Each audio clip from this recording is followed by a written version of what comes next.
There's also one for me, one for the community, no, Lipa, and one for the world. And I'll tell you this much, no, although you will not find it there. One for China, not Russia. With this 5th episode of The Woman Clothed with the Sun, we begin our inquiry into some of the recent reported apparitions of the Virgin Mary.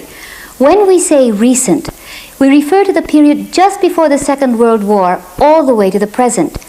The last apparitions to be officially approved by the Church were those that occurred in Belgium in 1933, in the areas of Beaurang and Banot, and these barely made it, so to speak. And so would begin a period spanning the years from the late 1930s to the early 1960s, wherein the Church would react to reports of apparitions with an ominous silence and at times some form of disapproval. This, despite the enthusiasm and clamor for recognition from the public that believed in them. It would not always be the case. For in the last 20 years, an attitude of toleration, if not a cautious yet growing openness, has begun to develop. Much is only now coming to light. And while the messages and intent of the Lady of the Apparitions show a continuing pattern and consistency, strangely enough, some of the apparitions seem to be connected as they center on specific revelations about the role of Mary in the Church and in the plan of salvation. This episode focuses on one such apparition, and it caught the attention of Catholics the world over. We know that it will be of special interest to the Filipinos, for the mysterious events that occurred in 1948 within the cloisters of a Carmelite convent in the city of Lipa brought notice to the Philippines and had thousands streaming from all over the country to the convent grounds. And marvelous stories spread of a lovely lady in white, of petals falling from the sky, of a spinning sun, a moving statue, miraculous cures, and conversions. We noticed that there was something flying. Mabango, talaga mabango. 100 or so petals. It was on the floor. Damputan kami. It's miracle, it's miracle. Talaga ako'y kinikilabutan. There was this hole in the child's head, and then when it magically suddenly disappeared. But just as suddenly as the events began, so too were they put to an end. For the Philippine Catholic Church declared in 1951 that the apparitions had no supernatural origin. And in the long, stunned silence that followed this pronouncement, myth and much detraction have grown thick around the events of 1948. We are fortunate in that we have, after all these years, access to some of the nuns then at Carmel who were witnesses, and the visionary herself. In the retelling of the story, her memory fails her at times, especially with regard to specific dates and details, but then, more than 40 years have passed since the apparitions, and she has confessed that she tried to block from memory all of these events, for the resulting investigation and verdict caused her great pain. An essential role was also played by Mother Mary Cecilia of Jesus, the prioress of Lipa Carmel from 1946 to 1950, but this very valuable witness passed away in 1982.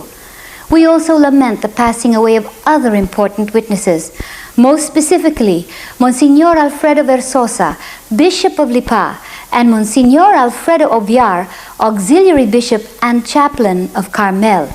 Both believed in the authenticity of the apparitions, but were never questioned by the investigative committee, and after the church verdict maintained an official silence.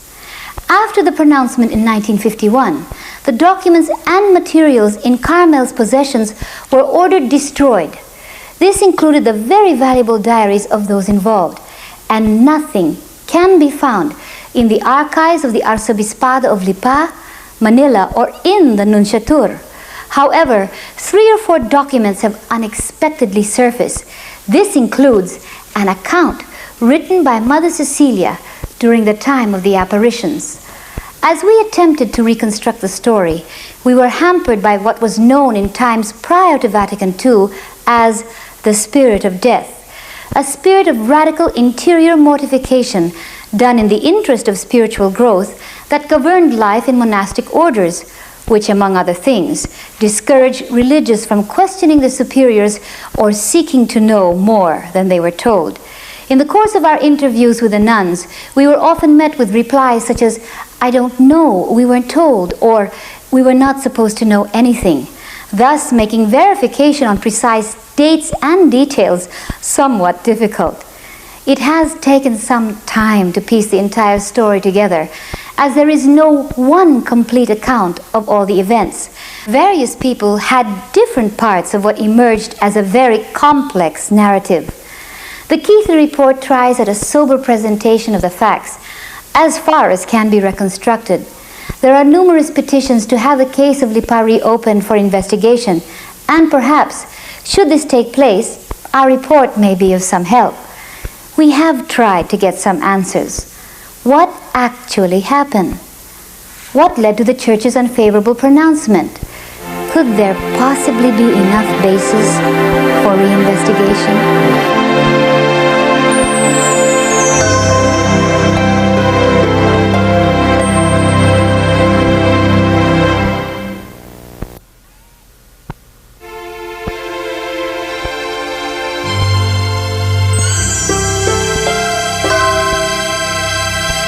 The story of Lipa might be described as the stuff Filipino movies are made of. The narrative is a series of incredible events, punctuated by highly theatrical scenes, and intense drama unfolding within the hushed cloisters of a Carmelite convent. It has been said that the Virgin manifests herself in a way that she will best be received. She takes on the character of each particular culture, thus her different costumes, languages, and styles of delivering her message.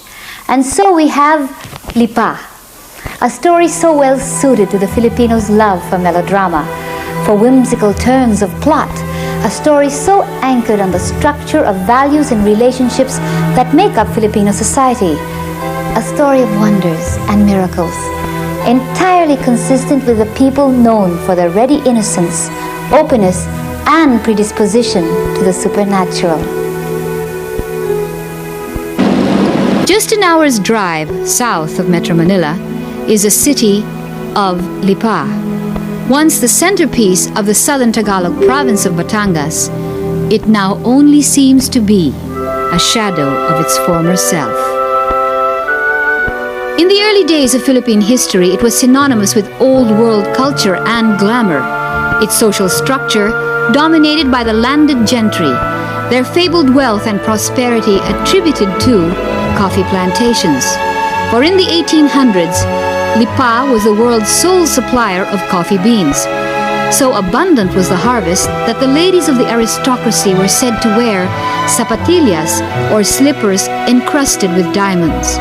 But even when a virus destroyed vast acres of the crop and put a sudden end to the years of opulence, the Lipeño wasn't cowed and bounced back some years later with his profitable citrus trees.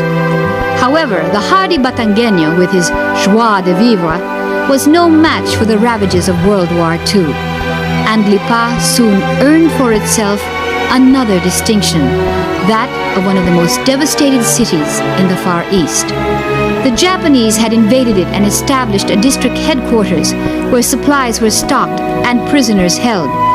Those who could fled to Manila or to the countryside. Others were not as fortunate. 16,000 men, women, and children herded into a diocesan seminary that had been converted into a prison were bayoneted to death, their bodies and building burned in a huge, ghastly Holocaust. This would become the site of the Carmelite convent of Lipa, the setting of supposedly supernatural events that would capture the attention of an entire nation and of Catholics the world over.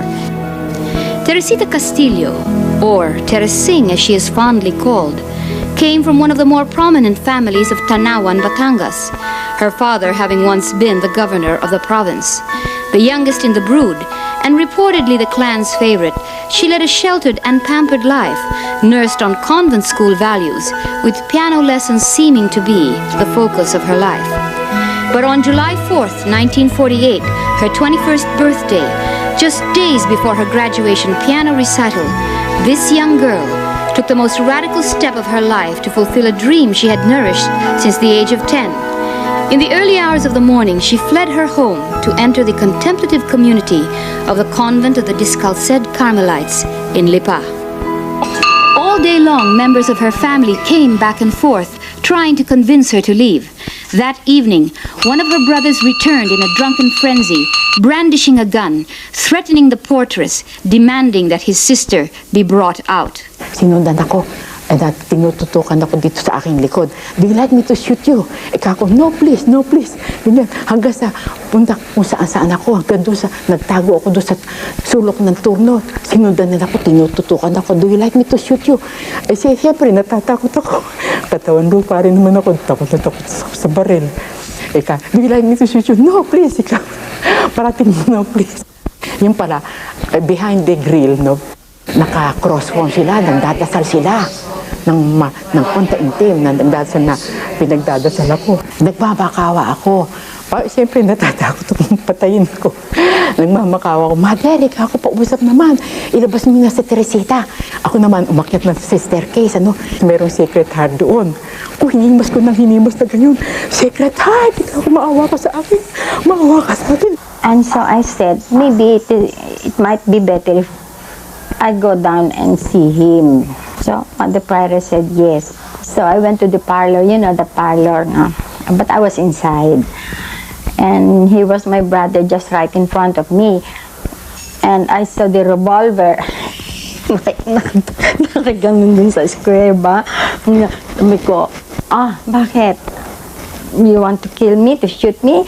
Well, alright. I said, if you want, shoot me right now. I said, this thing that if you kill me, my body will be brought out. I said, no, I'm here and I'll be buried here. Her family continued to pressure her to leave, and soon, oppression of another form would manifest itself. On the night of July 31st, 1948, while praying in her cell, Teresing was startled by 3 loud knocks, and as a foul odor pervaded the room, she heard a man's voice. And I thought it was my brother again, see? But then, no, it was very different. The voice was very different from any human being. Just guttural, no, and hoarse. Now I can almost not understand what he was saying. But he was telling me, and I think as far as my memory is concerned, he was telling me na to pity my parents, and then I have a certain obligation towards my parents. I was so scared, that I was motionless, I think, no? And I didn't know what to do because that was the first time that happened in my life, see? So I just started the rosary, and I was showing wherever he was, I don't know, but I showed the rosary, you know.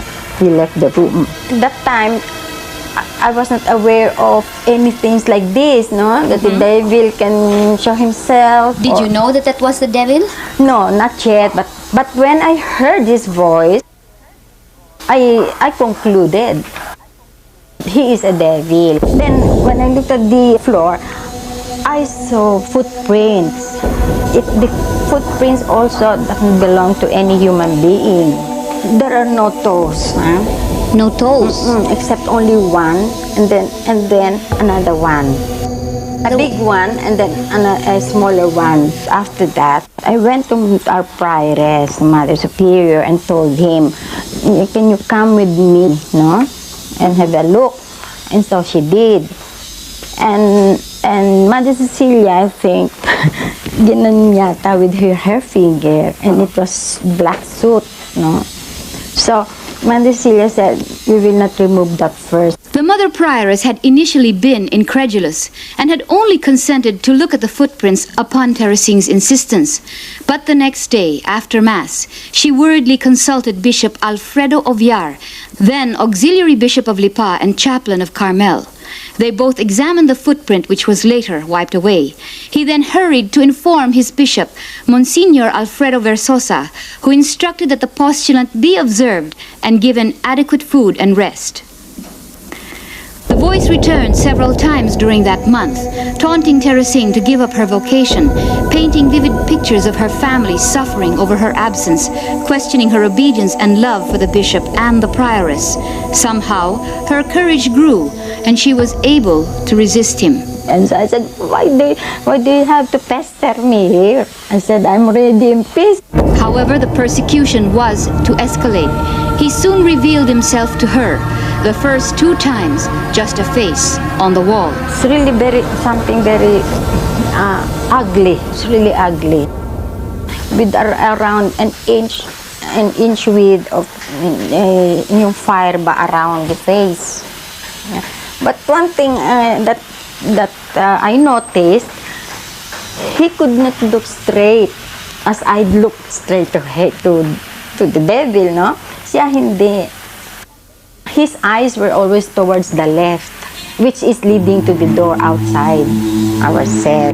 The 3rd time, roused from sleep by a violent rocking motion, she saw him in full, shaking her bed. He's around 5'5", something like that, tall, and his face is similar to that on the wall, no? But then the 1 inch fire, no? Hindi lang sa head, it all through around the body. The arms, no, I only saw one because he kept on doing like that to me. See? On the other hand, I don't know anymore. I'm too scared already to... The prioress documents that the postulant would often burst into her room weeping, bearing on her hands ugly red welts, bleeding scratch wounds, or black and blue marks traced with soot, claiming that the enemy had hit her or tried to drag her towards the open door of the cloister. I was scared. I was really trembling. And I cried. To tell you frankly, no, I said, did I come here? Did I enter Carmel to see all these things? Had I known, perhaps, that I would be seeing things like this, I would not have the courage, perhaps, to go inside. These accounts of diabolical manifestation may seem too freakish, too far out, especially in today's pragmatic world, where belief in the existence of the devil has all but ceased. Oftentimes, hell is regarded as a mere temporal condition, a creation of the human mind or a result of oppressive social structures. But church history and the lives of the saints are full of accounts of confrontations with satanic forces. One comes across diaries and letters of the religious documenting with such wealth of detail actual physical encounters with the devil, so much so that it would be easy to believe that such occurrences are almost normal in these lives. If one goes through the letters of the famed stigmatist Padre Pio, for instance, one is amazed at the regularity of his nightly tussles with demonic forces, from which he often emerged bearing visible wounds and marks of the struggle. But these diabolical encounters are not limited to just the religious.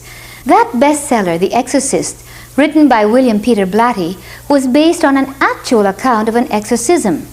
Just recently, there was a controversy about footage aired on the ABC network in the United States of an actual exorcism of a young girl who had been possessed. The bishop who authorized this did so in order that people would believe that the devil exists. And there was a report in media on Cardinal O'Connor's statement that an exorcism is now performed at least once a month in New York City, the heart of his diocese. Such accounts make us uncomfortable, as they intrude harshly upon modern conception of what is real, forcefully awakening us to the fact that there is another realm, a hidden spiritual world whose existence we may have chosen to ignore, but whose dynamics and upheavals operate within our midst and determine our very being and destiny. In fact, we hesitated to put the entire story of Lipa before you, for some of the details may prove to be disturbing. However, we have no recourse but to tell it like it is, and to relay the events as they have been reported to us. Perhaps someday more discerning minds and hearts may be able to shed light on the meaning and significance of these unusual events. Or perhaps one simply has to accept these events at face value, accept that there is such a thing as spiritual combat, and acknowledge the reality of God and the devil. We must in fairness warn you that the story of Lipa from here on simply becomes more and more incredible, and that Carmel was on the brink of a most extraordinary year.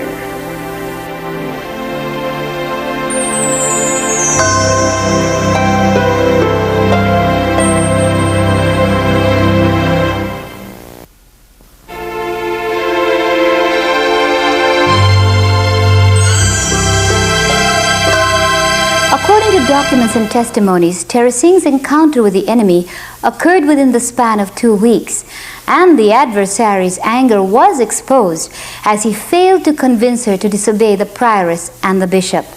However, soon afterwards, the novice began to experience another type of unnatural manifestation.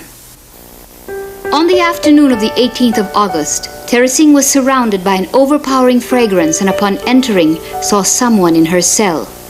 The first thing I noticed, I could not see the room. I could not see anything except maliwanag na maliwanag. I didn't see the ceiling or walls or something like that, or the bed itself, but I just calculated she was sitting in a sitting position, so I calculated that she was sitting on my bed, but parang wala akong nakita except she. She was in white, no? And her hair seems silvery, may puti-puti ng konti, something like that. And very, very beautiful. Her face, parang hindi ko ma-explain talaga, no? Ang the beauty, just the beauty alone, no? Hindi ka na lang you will not dream to search around or something like that. Hindi talaga. Parang ang feeling ko parang, the way I see, parang very tender. Sabi ko, why? No? Bakit? Is it like this? Is life in Carmel ba talaga ganito? Apprehensive as she was over this new development, she was certain it was not diabolical. The devil is very, very different. And it's rather easy to see the difference. There's a smell like parang yung bang sunog, you know, something burnt, like that. And then also yung in the pag ang devil lang nandoon, ano, parang I see naman the walls, and I could manage to look at him at what he is going to do next. And besides that, besides the foul odor, his voice ba, you know, it comes as though deep inside. Yung parang, say, maybe tunnel or whatever, something like that, na so deep, na may echo. The lady's first words are documented in Mother Cecilia's account. "Do not fear, my daughter. He who loves above all things has sent me. I come with a message. You have had a long and fierce combat with your enemies. It has caused me much pain, but they will no longer molest you unless there be a last strong assault. Do not be afraid, be brave. Your enemy is jealous because you love your mother prioress very much. Love her much more. Wash her feet, kiss them, then drink the water. Give this message to your mother. Love her very much, but tell nothing to others." Teresing's first conversation with the lady lasted about 25 minutes, and the lady disappeared 5 minutes before the Angelus bells were rung at 6 in the evening. After supper, the postulant told the prioress all that had earlier transpired and relayed the lady's startling request. In her own words, the prioress recounts that she was dubious since she wasn't sure about the lady's identity and would not allow the postulant to wash her feet, much less kiss them and drink the water afterwards. But when Teresing returned to her cell, she found the lady waiting for her with another message and a sign for the prioress. The next day, Mother Cecilia informed the auxiliary bishop about the new developments and sought his advice regarding the strange request. Bishop Oviar cautioned her to be prudent and suggested that she find out who the lady was. At noon of the same day, Teresing hurried to the prioress, saying that the lady had reappeared and requested that the deed take place by 3 o'clock that afternoon, for such acts would be for the salvation of two souls, that of the prioress and her own. With this message, the lady sent on Teresing's person a sign. So when she saw it, she humbly said, "All right then," said, "get a basin, get a basin and water and let us do it," she said. So I did it, no? And while doing it, I was looking at her, Mother Cecilia, and she was blushing, no? Talagang nahihiya siguro, no? Because at that time, we were still barefooted. Not like these days na meron ng sandals, no? That time, we were really barefooted. But when we go out to the garden, we have our wooden shoes. And so, after that, I took the water, no, And natural, from the human point of view, well, if you think of the sacrifice naman and the order, the order that was given to me, well, it makes it lighter. But sometimes the human side dominates the spiritual side. And so I felt I was going to throw it out, but I prayed to Our Lady. I said, "Naku, wag naman ngayon, no? Just let me eat first." So, para Mother Cecilia will not be too embarrassed naman, no?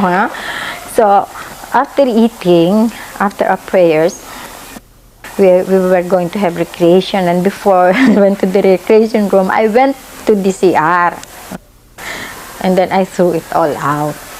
Father Pablo Fernandez, a Dominican with some experience in dealing with spiritual theology and mysticism, comments on this.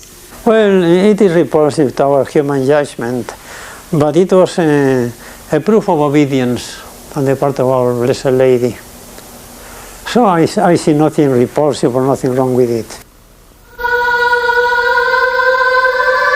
It is interesting to note that in 1858, the Immaculate Conception had to ask Bernadette Soubirous of Lourdes 3 times to drink from the mud and eat weeds, a task which this future saint could accomplish only on her 3rd attempt.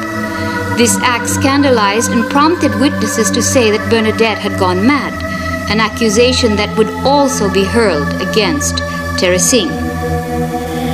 And it is a little-known fact that in Lourdes to this day, many of those who assist in the immersion of the sick and the faithful will, at the end of the day, drink from the murky waters of the baths as a sign of humility and faith. That evening, a nun entered Teresing's cell, but when she spoke, her voice was that of the lady. "Your mother made a wise decision in obeying me. Now that you have given me proof of your humility and your mother of her simplicity, I can now proceed. Both of you will always remain under my mantle."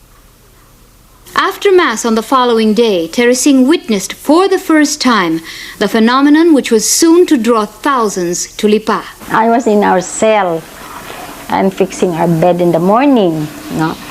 Then I heard parang yung bang flapping of the wings, no? Dahil di na pay any attention, I was arranging my bed. That was after Mass. And then I looked up because I knew there was something falling, no? So I looked up and I saw petals.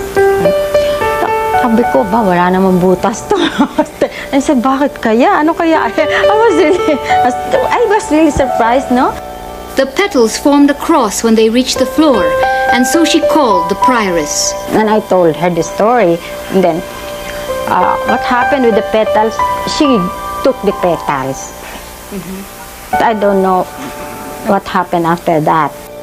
2 days later, a little after midnight on the feast of the Immaculate Heart of Mary, Teresing's last physical battle with the enemy began.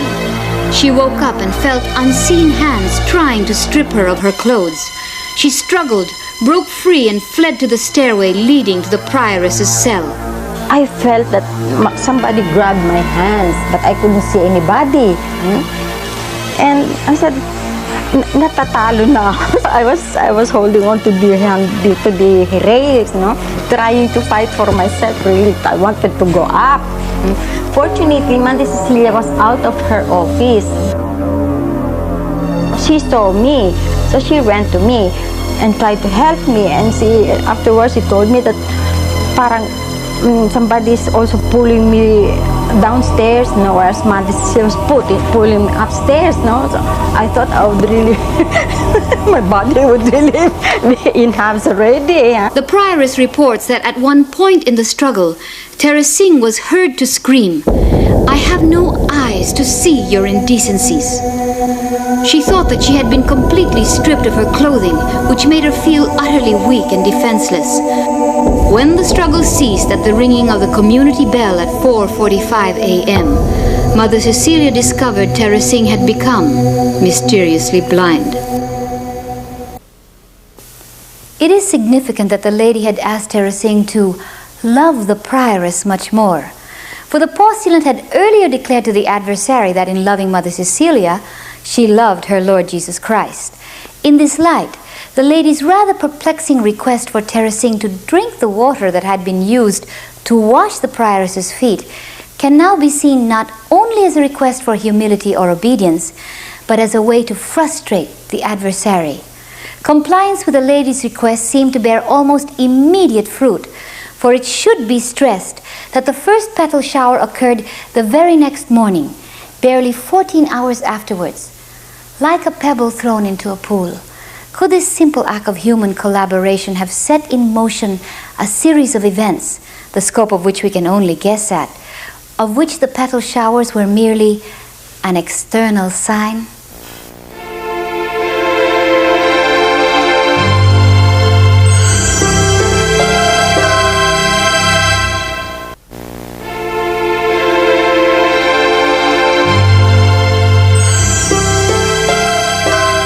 Teresing's loss of sight signified the start of her periodic bouts with physical affliction, for she had accepted the lady's request to sacrifice for the conversion and salvation of others.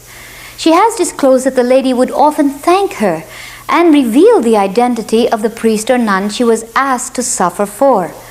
Mother Cecilia seemed to anticipate Teresing's needs with such astonishing foresight that the girl suspected that she had been in contact with a lady. The postulant was not aware that the events had entered another phase, for the prioress began to receive interior locutions. Mother Cecilia revealed in her account that a mysterious voice told her in advance of the blindness and suffering, and would give her specific dates and times when she had to stay by the postulant's side. The voice also told her that the girl's sight would be restored on the 7th of September, but all this she did not reveal to Teresing. As all but the extern sisters wore black veils when they walked around, the nuns at Carmel knew nothing of what was happening to Teresing, and in the Carmelite spirit of death, could not inquire or comment on the unusual behavior of the prioress and postulant. But one of them, perhaps in a fit of curiosity, stole a look at the postulant's eyes. Sister Alphonse, when she lifted the veil, all she could see was white, the white of the eye.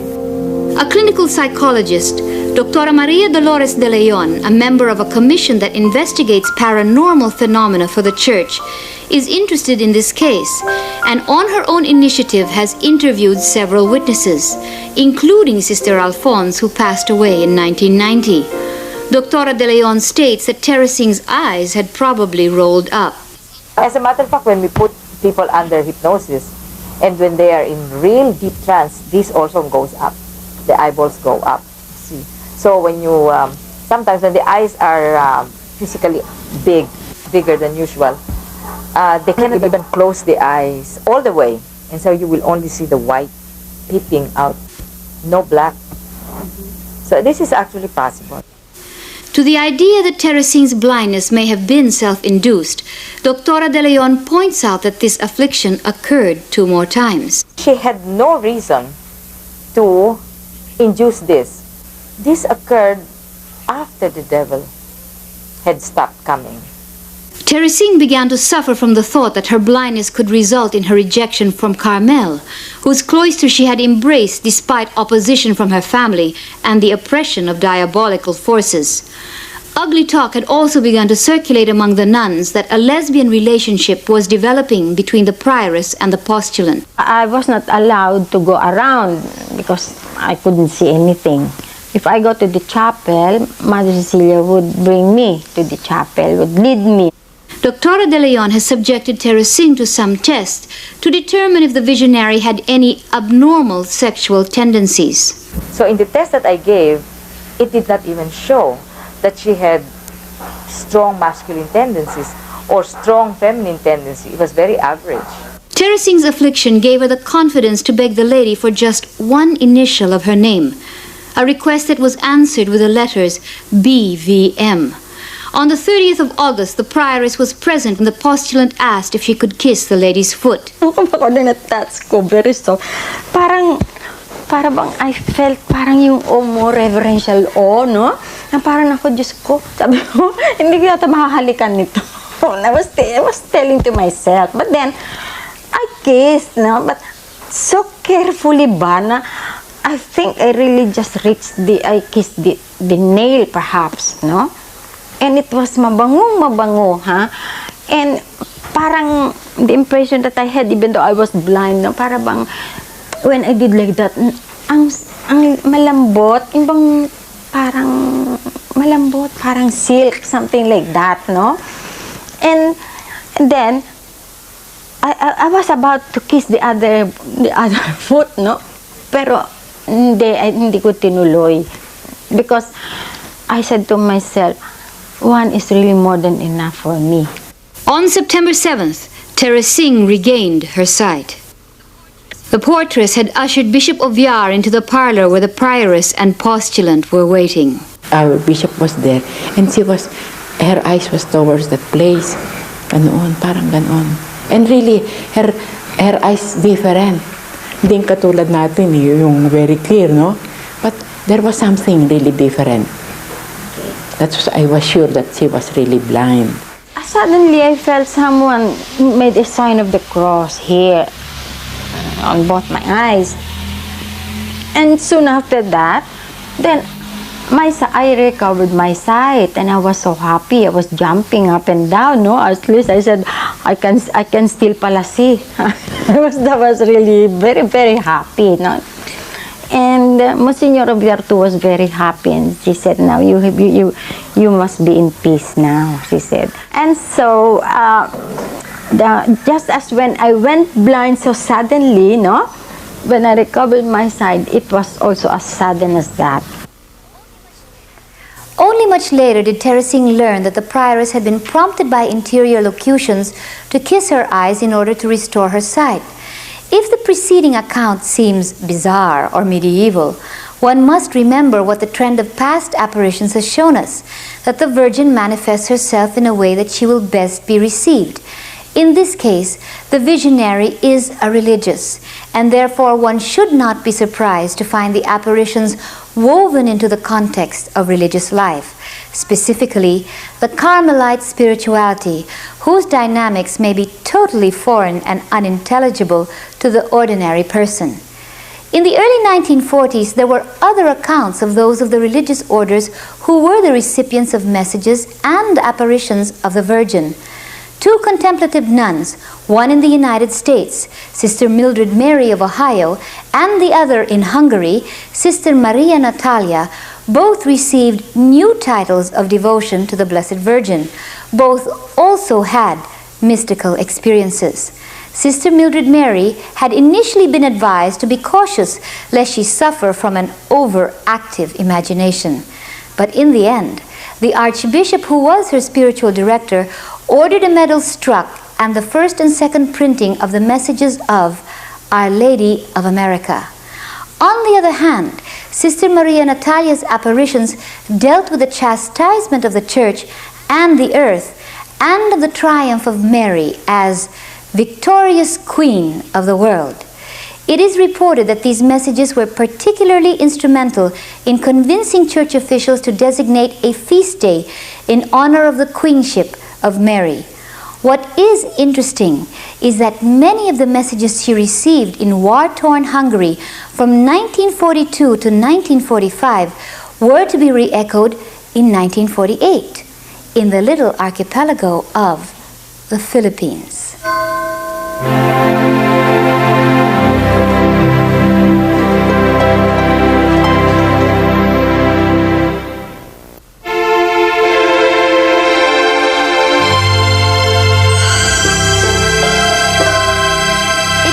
To those who study the events at Lipa that there are several stages of development.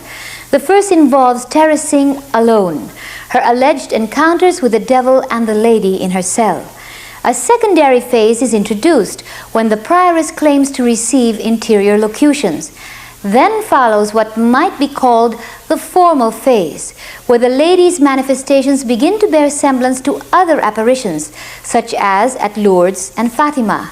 It is striking that all those who have seen the lady, such as Catherine Labouré, Alphonse Ratisbonne, Bernadette Soubirous, the children at La Salette, at Fatima, Poma, Beaurang, and Banot, have all emphasized how overwhelmed they were by the tenderness that radiated from her as she opened her arms in welcome. This same gesture would also enthrall the visionary of Lipa.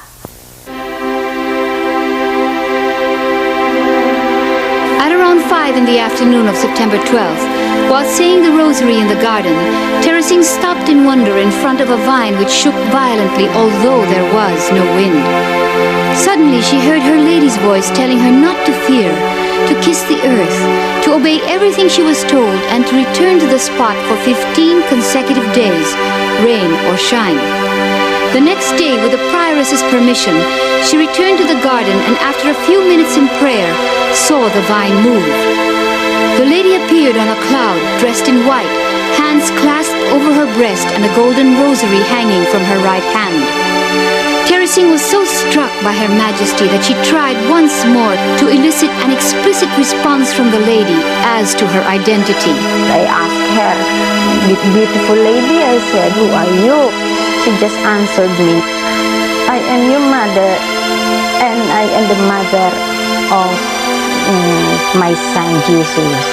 In this apparition and in the others to follow, Mary's messages would continue to focus on priests and nuns, and she would stress the necessity of prayer and penance for them. She explained that for many, pride was the obstacle that barred them from returning to the true fold, and that shame had hardened some hearts. Pray for them as you have never prayed before. The Sacred Heart of my Son bleeds anew for every fallen priest or nun. This concern for the religious has surfaced as a dominant theme of many apparitions in other parts of the world. The third part of The Secret of Fatima is supposed to focus on this. So too have subsequent apparitions, such as those of Garabandal, Medjugorje, Akita, Naju Korea, and so on. On September 14th, Teresing found Mary waiting, her arms outstretched. She looks at you like a mother, no? Like a mother whose love is beyond, I don't know, I cannot explain. Parang every time she looks at me and every time I see her, she would like to embrace you, to make you feel that you are loved, to make you feel that she's always there to help each one of us, not only I, but each one of us. And it makes us also feel the need to pray more, to spend more on prayers. The Virgin then asked that the place be blessed the following day in the presence of the community, a request Teresing promptly relayed to the prioress, who received confirmation of this from another interior locution. So the necessary arrangements were made. The blessing took place at 3:20 the next afternoon, the 15th of September, with Bishop Obiar presiding and the community of Carmel in attendance. During the proceeding, Mary appeared to Teresing, arms again extended, as if to embrace everyone present. This was the first time members of the community would see the visionary in ecstasy. Talagang sa ayos niya, kita mo na may kausap sa vine doon sa itaas. She was there in front of the community. Yeah, in front of the altar. And I saw her kneeling there, looking only in one position like that. Her eyes were really focused on one place, looking like that. During the ecstasy, ibang-iba ang mukha, very heavenly ang face niya. Teresing relates that the lady had told her to kiss the ground and eat the grass, a request similar to that made to Bernadette at Lourdes. And she bent her head until the ground, and I don't know if she kissed or what. Siguro, sinabi sa kanyang Blessed Virgin, kumuha ng lupa at kumain.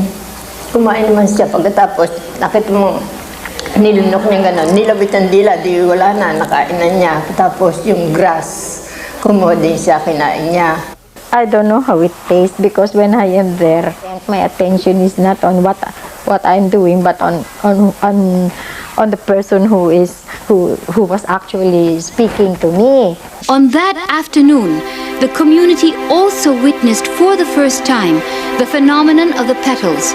Although the community had in their garden a few pots of small roses, these were nowhere near the quality or quantity seen in the showers. When I stood up, there were petals during the mass. I was surprised because there were petals in front of us. On this side, there were rose pots with flowers, rose petals. Then also on this side. But we were wondering, nobody's moving in our place. We just saw the petals in front of us. Doon sa binlesan ng Monsignor, marami. According to Teresing, this shower was the sign that then still skeptical Monsignor of Yar had been praying for. The prioress then related Mary's message for the community. The Virgin asked them to believe and to keep the apparitions a secret until she advised otherwise. Then, as if prefiguring events to come, she stressed that they should love each other as true sisters, love and obey the Mother Prioress, and not envy Teresing, for she suffered greatly. She asked them to gather the petals, make the spot sacred, venerate the grounds, and giving her maternal blessing, requested that the monastery be known as Our Lady's Carmel. Teresing returned at 5 o'clock the same afternoon and again found the lady waiting for her. I asked this from Carmel. I wish that my image be placed here. This place must be cleaned so that it may become a shrine for prayer.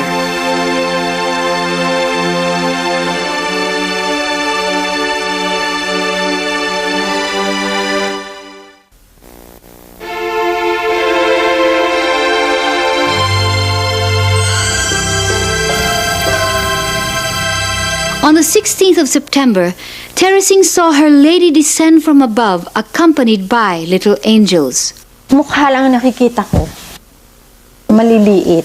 And then the angels, beside her, as she came down, nawawala isa-isa. But as the lady reached the vine, Teresing observed that there was a look of sadness on Mary's face. This was to be the beginning of a series of messages directed towards 2 unbelieving nuns. Little one, 2 of my daughters refuse to believe me. They dislike you also. Pray for them, and let no bitterness find place in your heart. Then the lady went on to request that her image be struck. I want a statue of myself to be made so that my little ones can see me. Describe me to your chaplain, because I wish my statue to look as you see me, and to be as large as that of Our Lady of Lourdes, which stands inside the cloister. Months later, this statue would become the object of public scrutiny and veneration, and there would be reports of all sorts of unusual occurrences and supposedly miraculous events connected with this image. This request for a statue parallels that of the one given at Rue de Bac, the fulfillment of which was to become Saint Catherine Labourai's lifelong burden. From the 17th to the 26th, the Virgin conversed at length with Teresing, giving her many messages, some of them for her own spiritual growth, others for the community and the outside world. The emphasis or the stress, was on humility, simplicity, penance, prayers. What most needed is praying the rosary, but praying with devotion, not mechanical, no? Meditating while praying the rosary, which very few understand. Mary also requested that she be honored on Saturday and entrusted Teresing with several secrets. Yes, there was. But I cannot commit myself. No. There's also one for me, one for the community, no, Lipa, and one for the world. And I'll tell you this much, no, although you will not find it there. One for China, not Russia. There is another one, she says, which concerns Mother Cecilia. Both Teresing's and Mother Cecilia's accounts continue to specify, however, that Mary grieved over the unbelief of the two nuns. Mother Jacinta, now prioress of Carmel, then a postulant, admits to her own severe doubt at that time. It is not only in this particular apparition that I'm not enthusiastic. In general, I'm not enthusiastic about apparitions. I only believe in apparitions that are approved by the church. So, exteriorly, I would accept that it's nice, but interiorly, I do not like it. I do not really like to be the visionary, but maybe there is a bit of competition, or who is this interesting, who will be so privileged, something like that. She held on to her disbelief for 40 years, but has since come to a change of heart. As the apparitions at the Vine progressed, however, the lady's lamentation began to focus on one unbelieving nun, whom she did not name, but whom she asked much prayer for. Her soul and salvation is parang means so much to her. That's why she said, help, no? And tell the sisters to pray. But upon man, we didn't know who the sister. I did not ask the man who, no? Because I don't like them to ask. It is, of course, impossible to say for certain who the Virgin was referring to, but some of the nuns recall one particular novice, held in high regard by the community at the time, who was unusually vocal about her opposition to the apparitions. During those days, I could hear her ridiculing me, ridiculing Mother Cecilia. Suddenly she came and then she shook my head. Yeah, she shook my head like that. And then she told me, ikaw, para kang bata. Sunod ka ng sunod. Hindi ka maniwala. To my daughter who does not believe me, I do not oblige you to believe. It is enough that you do not believe. But do not block nor debase my sacred place, nor despise my words. Many times she is not joining our community. The next morning, because of the message that the apparition should be blessed by Monsignor Dabaldibisa, I didn't see her, but I think she did not join. And this novice told me, I remember that very well. She said, why do you go here? It's better to go to the Blessed Sacrament. I do not oblige you to listen, nor to obey them if you do not wish to, for you have free will. Neither should you honor me on Saturdays if you are not inclined to. Perchance, this will be my last message for you. Coincidentally, the novice was among the many who were to subsequently leave Carmel within the year. Sister Clotilde fully believes that this novice had intentions of discrediting the apparitions. She cannot, however, remember the novice's exact words. Parang she will do something against contradiction to the apparition. She must believe me if she wants to possess peace of spirit, and also for the sake of my son. Sister Clotilde remembers when the sister in question left the convent. Well, that time she became very thin. And you know, her eyes are very sharp. Like those who are dying, now the eyes is very sharp. You'll be afraid. Nakita ko siya nung paalis na, nasa big room. Pero hindi kami nag-usap. nakita ko lang siya. Kita ko ang expression ng mukha niya. Parang yung nakakatakot na, kita mo talaga siya, pero parang nakakatakot dahil ang tao pagkakontra sa isang bagay. Nakita mo sa expression ng mukha niya. Sister Clotilde recalls that this novice was in charge of the garden and that when she left, the prioress reportedly received a message from the Virgin saying that she would continue to bless that girl. And pray for her, that is their message. Then, she said that, pull all the roses in the garden and burn it. But aside from this novice, did you know of anybody else who was unresponsive to this? You mean like me? Yes. No. Yes. So basically it was just you and Sister. Yes. It is not known whether the novice in question did have a hand in discrediting the apparitions, but the lady's message, "Do not block or debase my sacred praise, nor despise my words," seemed to prophesy the harrowing events in the months and the years to come.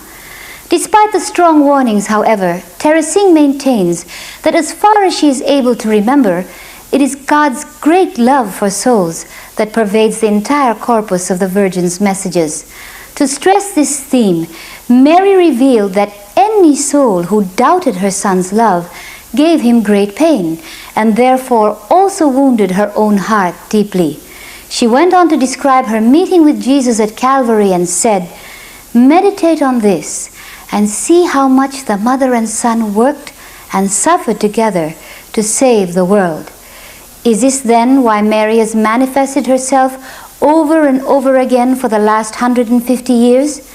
If only to tell her children that there is a God in heaven and that He does love? This theme has unfailingly pervaded each and every visionary's testimony throughout the history of Marian apparitions. Could there be truth then to Teresing's story? How could a sheltered girl who hardly ever read anything except notes on a music sheet be capable of such profundity?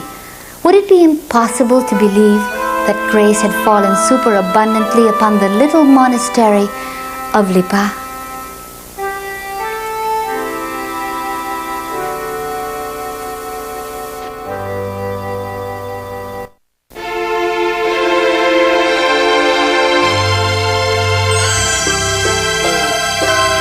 In the course of the apparitions, the lady reportedly allowed the prioress to reveal to the entire community some of the events that had been happening to Teresing, events of which they had no prior knowledge.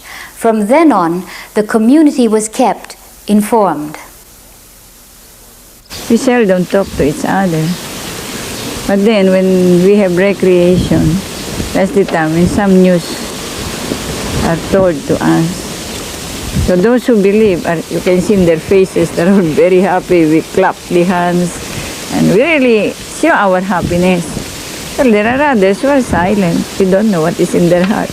On September 26th, the lady appeared for the last of the promised 15 days. She counseled the community to love one another, encouraging simplicity, humility, and obedience, and stated that her Son was the way, the truth, and the life. She asked that a Mass be held on the 12th of every month. She reminded the community to consecrate themselves to her. Before vanishing, she finally identified herself, saying, "I am Mary, Mediatrix of all grace." Not all graces? No. Mary, Mediatrix of all grace. And then she blessed and left and disappeared. After the 15 apparitions at the Vine, petal showers began to recur with increasing frequency inside the cloisters. On September 30, the nuns found their cells scattered with petals. On October 3, hundreds of petals covered the entire staircase where Teresing and the prioress had struggled with the devil. We were all in the chapel. I forgot my meditation book, so I asked permission. Can I go up to get my meditation book? When I went up, I saw the whole stairs carpeted with petals. You know the stairs going up, the one there with the out sisters, no? That going full na full. So I shouted, shower, shower. And when it's like that, we all ran. The atmosphere of the convent was euphoric. To cries of "Shower, shower," the nuns would come running to gather the petals excitedly like children scrambling for scattered coins. I remember there was a shower there, and there was also a shower doon sa end of this cloister. At this time, the angels were also said to have visited Teresing in her cell. Sister Clotilde recounts Mother Cecilia telling them this. Then she said, one time, Teresita is playing with the angel Jack and Poy. Jack and Poy with the angel. Mother playing Cecilia said this. She told us. And then one time, the angel, I think, stayed on her lap. And then she gathered the clouds. She's not the angel when you show the picture that there is a little clouds, then she gathered it like cotton. But it is disappearing little by little. That she wrapped it in a piece of paper. Yeah. But she showed that, and then she closed afterwards. She showed you the paper? The piece of clouds that she gathered on the lap of the You saw it? Yes. It is like a cotton. Then, nadudula man agad. And then one time, Teresita was not able to hear Mass. She's on bed. Then when Mother Cecilia went up, she told us the angel brought her communion because when she arrived there, Teresita opened her mouth and she showed the host inside her mouth. The idea of receiving communion from an angel may have seemed blasphemous at the time, for little was known of the fact that Lucia of Fatima had also received communion in a similar manner, as had Melanie of La Salette, or so she claimed. And much later at Garabandal, there would be actual footage of what looked like a host materializing on a visionary's tongue, which she claimed was administered by an angel. Since then, so many other apparitions have been reported, and only a handful so far have been approved by the local bishops. And of the others, it is only in the last few years that documentation on these have been available. But there is an indication of this same manifestation in at least the events reported on Peña Blanca, Chile. Other incredible events were said to have taken place. There are accounts of a bluebird sighted within the convent premises during the apparitions at the Vine. It's a ganito kalaking bird. As big as the kalpati. Like doves but blue. Usually it stops on top of a tree. Sometimes on top of the house, of the roof, sometimes just on the perching on a plant. And you'd hear the sound. It's really singing, no? I don't know if that's singing or what. Basta we heard the voice. Basta magbatian namin. Dudungaw ako. We are not allowed to peep, but we peep because the bird is there. So I would drive, always run and look for the bird. The bluebird somehow figured prominently in the events, for in those days almost everyone was aware that it was somehow connected to the apparitions. A mass was held at the apparition site on October 7 as the Virgin had asked, and the entire community consecrated itself to Mary following the devotion of Saint Louis Grignon de Montfort. During the time of the apparitions, the nuns found in their cells little messages signed BVM in a handwriting unlike Teresing's or Mother Cecilia's.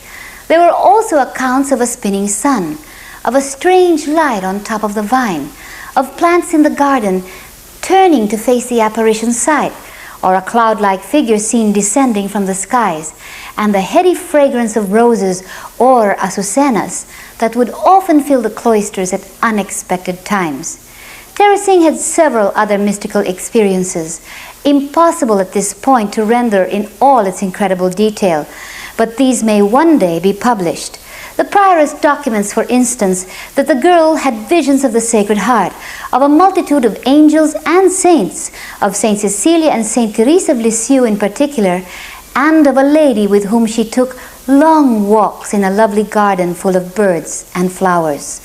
The postulant was also seen to lose consciousness and then to silently reenact while lying on the floor the agony of Christ on the cross, a phenomenon witnessed by the prioress, Bishop of Yar, and the rest of the community.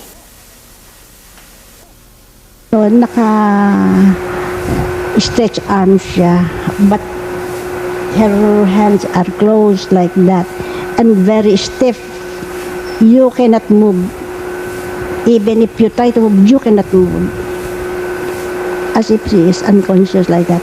And her feet is together, like the crucifix ba. Her hands stretched, no? And we tried really to bend. Nothing. You could not. But very stiff, really, no? Her face is very sad. And I feel she's really enacting the agony. The 7 last words would be reenacted. And we really did see it. I really did see it. Talagang kitang-kita mo kung ano yung first word hanggang sa 7th word, yung iyon ang nakikita mo sa kanyang mukha. Lalo na noong yung I thirst, talagang ang lawit ng dila niya, ang laki. And then, my God, why have you first? And she was looking like that. At saka yung sa last niyang into thy hands I commend my spirit, maganon Talagang akala namin namatay, sumigaw na kami, naku, akala namin namatay talaga, oo. It is interesting to note that this same phenomenon finds parallel in at least one other current-day apparition, that of Naju, Korea, where the visionary Julia was also observed to undergo the Passion of Christ in the presence of many priests and religious. In Naju, however, the phenomenon progressed to another stage. Stigmata and marks of other torture were seen to appear on the visionary's body. Mary appeared one last time at the Vine. On November 12th, she came with this message: "Pray, my child. The people do not heed my words. Tell my daughters that there will be persecutions, unrest, and bloodshed in your country. The enemy of the church will try to destroy the faith which Jesus had established and died for. The church will suffer much. Pray for the conversion of sinners throughout the world. Pray for those who rejected me and those who do not believe my messages in the different parts of the world.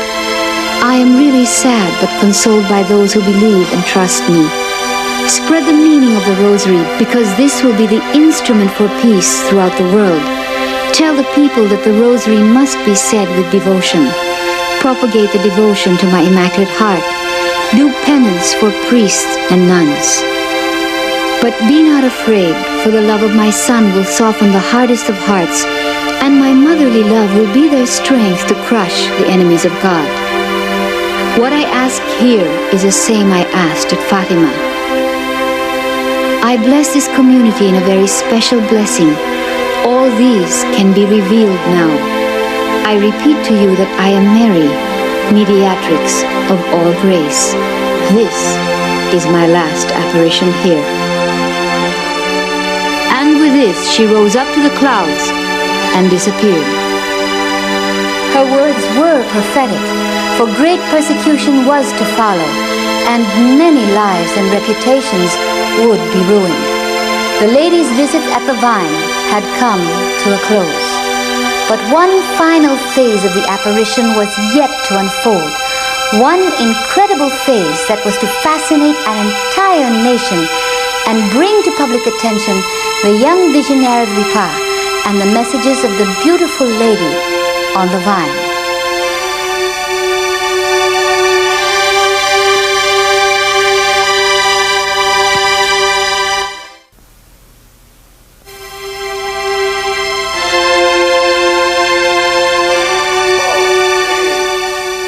2 days before the Virgin's final apparition, petals had begun to fall outside the convent building. Mary had indicated in her last message that people would come, and so they did. In the succeeding days, more such showers were reported, and as word spread, people began to flock in increasing numbers to the convent grounds. But Monsignor Alfredo Versosa, Bishop of Lipa, was not pleased with these developments and had ordered the Carmelite sisters to withdraw the statue from public veneration. Aside from the eyewitness testimonies, We have the accounts of Monsignors Racelis and Salvatus, who had both heard of this from Bishop of Yar on one of the rare occasions when he commented on Lipa. Bishop Godofredo Pedernal, on the other hand, related what he had heard from another witness, a certain Romy Malabanan, who has unfortunately passed away. When Bishop Bersosa heard about this, there were many people coming to it. He would like to stop it. Because Bersosa is a man who would not believe so easily. Sabi ng madre, Monsignor, how about coming to the monastery and visit us? sabi ng obispo, to visit you? No, I will go there not to visit you, but see to it that my orders is going to be fulfilled.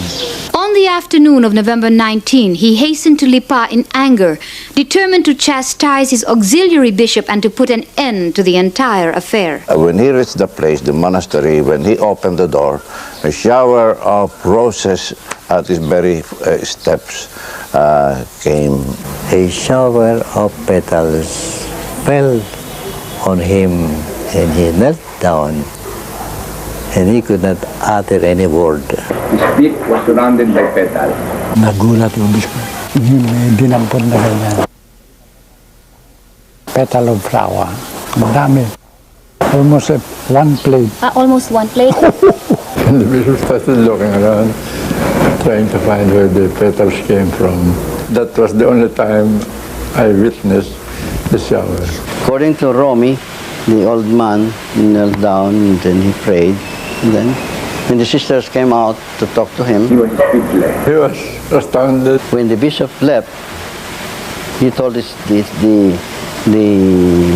prioress, you can return the statue to the window. And by that, he did not prohibit anymore the people from going to the place, and he did not prohibit the celebration of Mass. We sent some of those petals to Rome.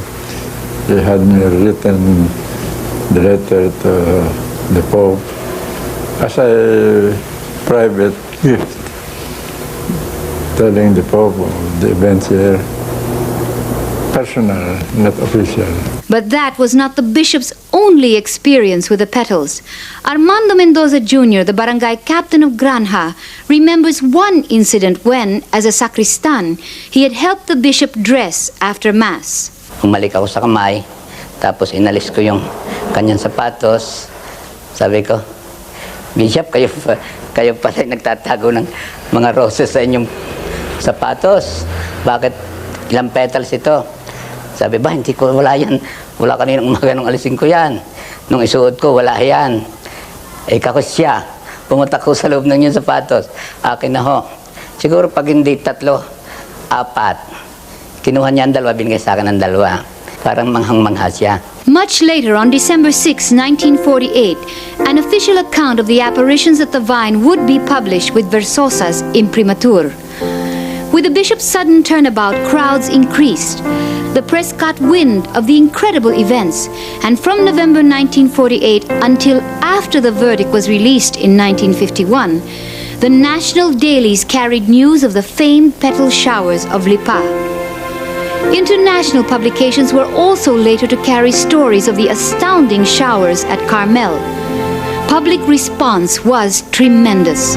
Lipa became a virtual mecca of devotees and was hailed as the next Lourdes. Thousands upon thousands from all over the country poured into the city and into the yard of the Carmelite convent. And characteristically, Filipino film producers simply could not resist turning it into a movie, featuring 2 of the country's most popular stars. In November 1948, the newspapers published accounts of the visit of Mrs. Aurora Quezon, wife of the late President Manuel Quezon. Dumating daw siya, puno ng tao, hindi siya makapasok. Ngayon, kagisa-gisa, nagkaroon ng komosyon. Ano yan, ika niya? Ay marami hong petal na laglag. Yung kasama niya, na bayaw, nalaglag sa harapan niya isang petal. He happened to be a Mason. That converted him, the petal. In June 1949, then President of the Philippine Republic, Elpidio Quirino, attended Mass and joined the vast crowds milling around the convent in hopes of witnessing a petal shower. Masses were held daily at the convent grounds, rosaries said constantly. Hundreds lined up in the hot sun waiting for their turn to pray before the image of Mary, Mediatrix of all grace.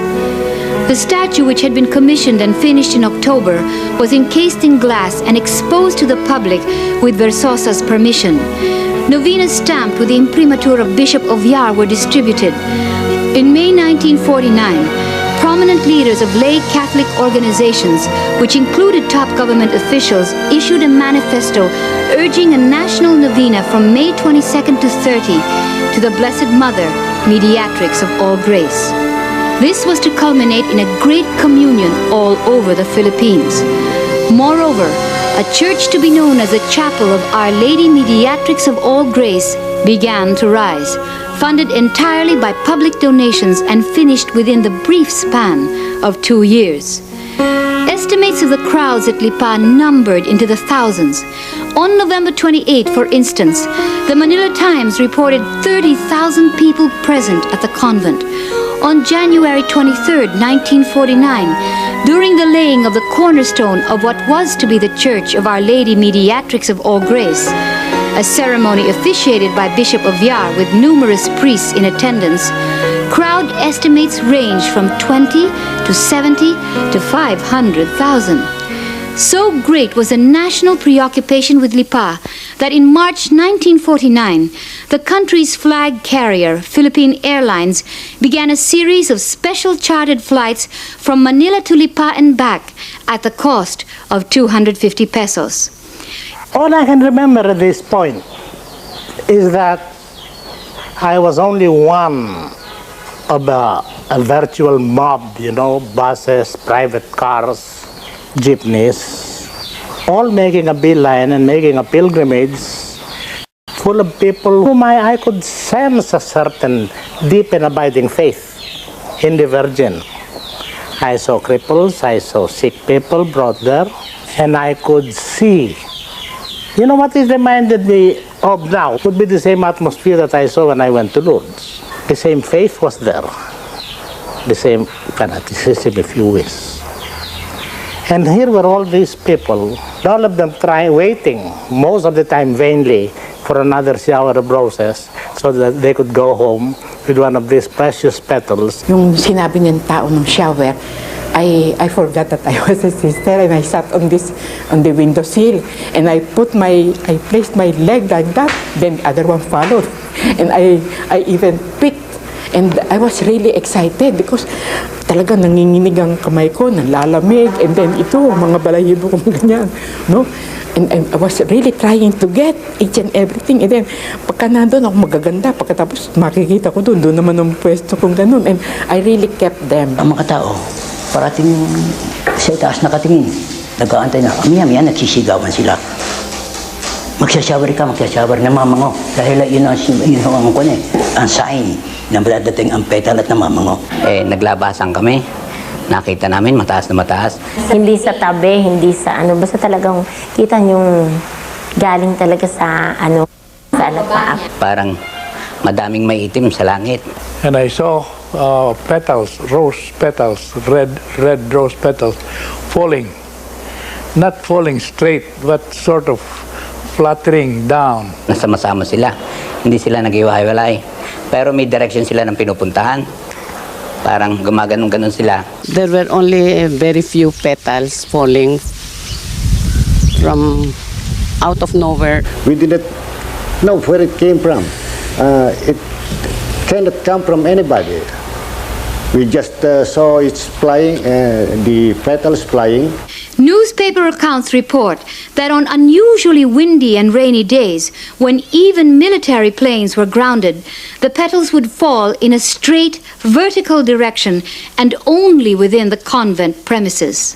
The petals were falling, fluttering down in spite of the breeze going across the courtyard. There was this mad scramble to get them. Naghahagi pa sila, nadampot sila. May rosas, merong puti. We grab, everybody try to grab the petals. Sariwa, na ang kulay niya medyo dark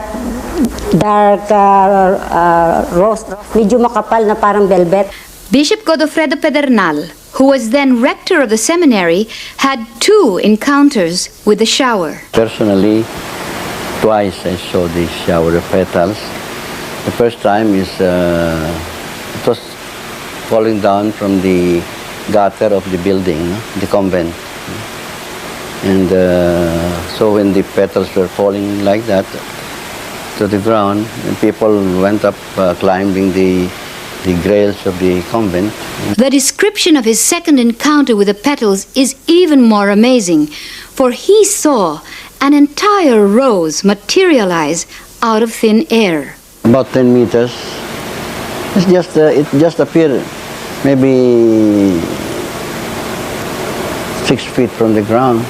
Just a rose, and then the petals fall, and the people around, the rust there.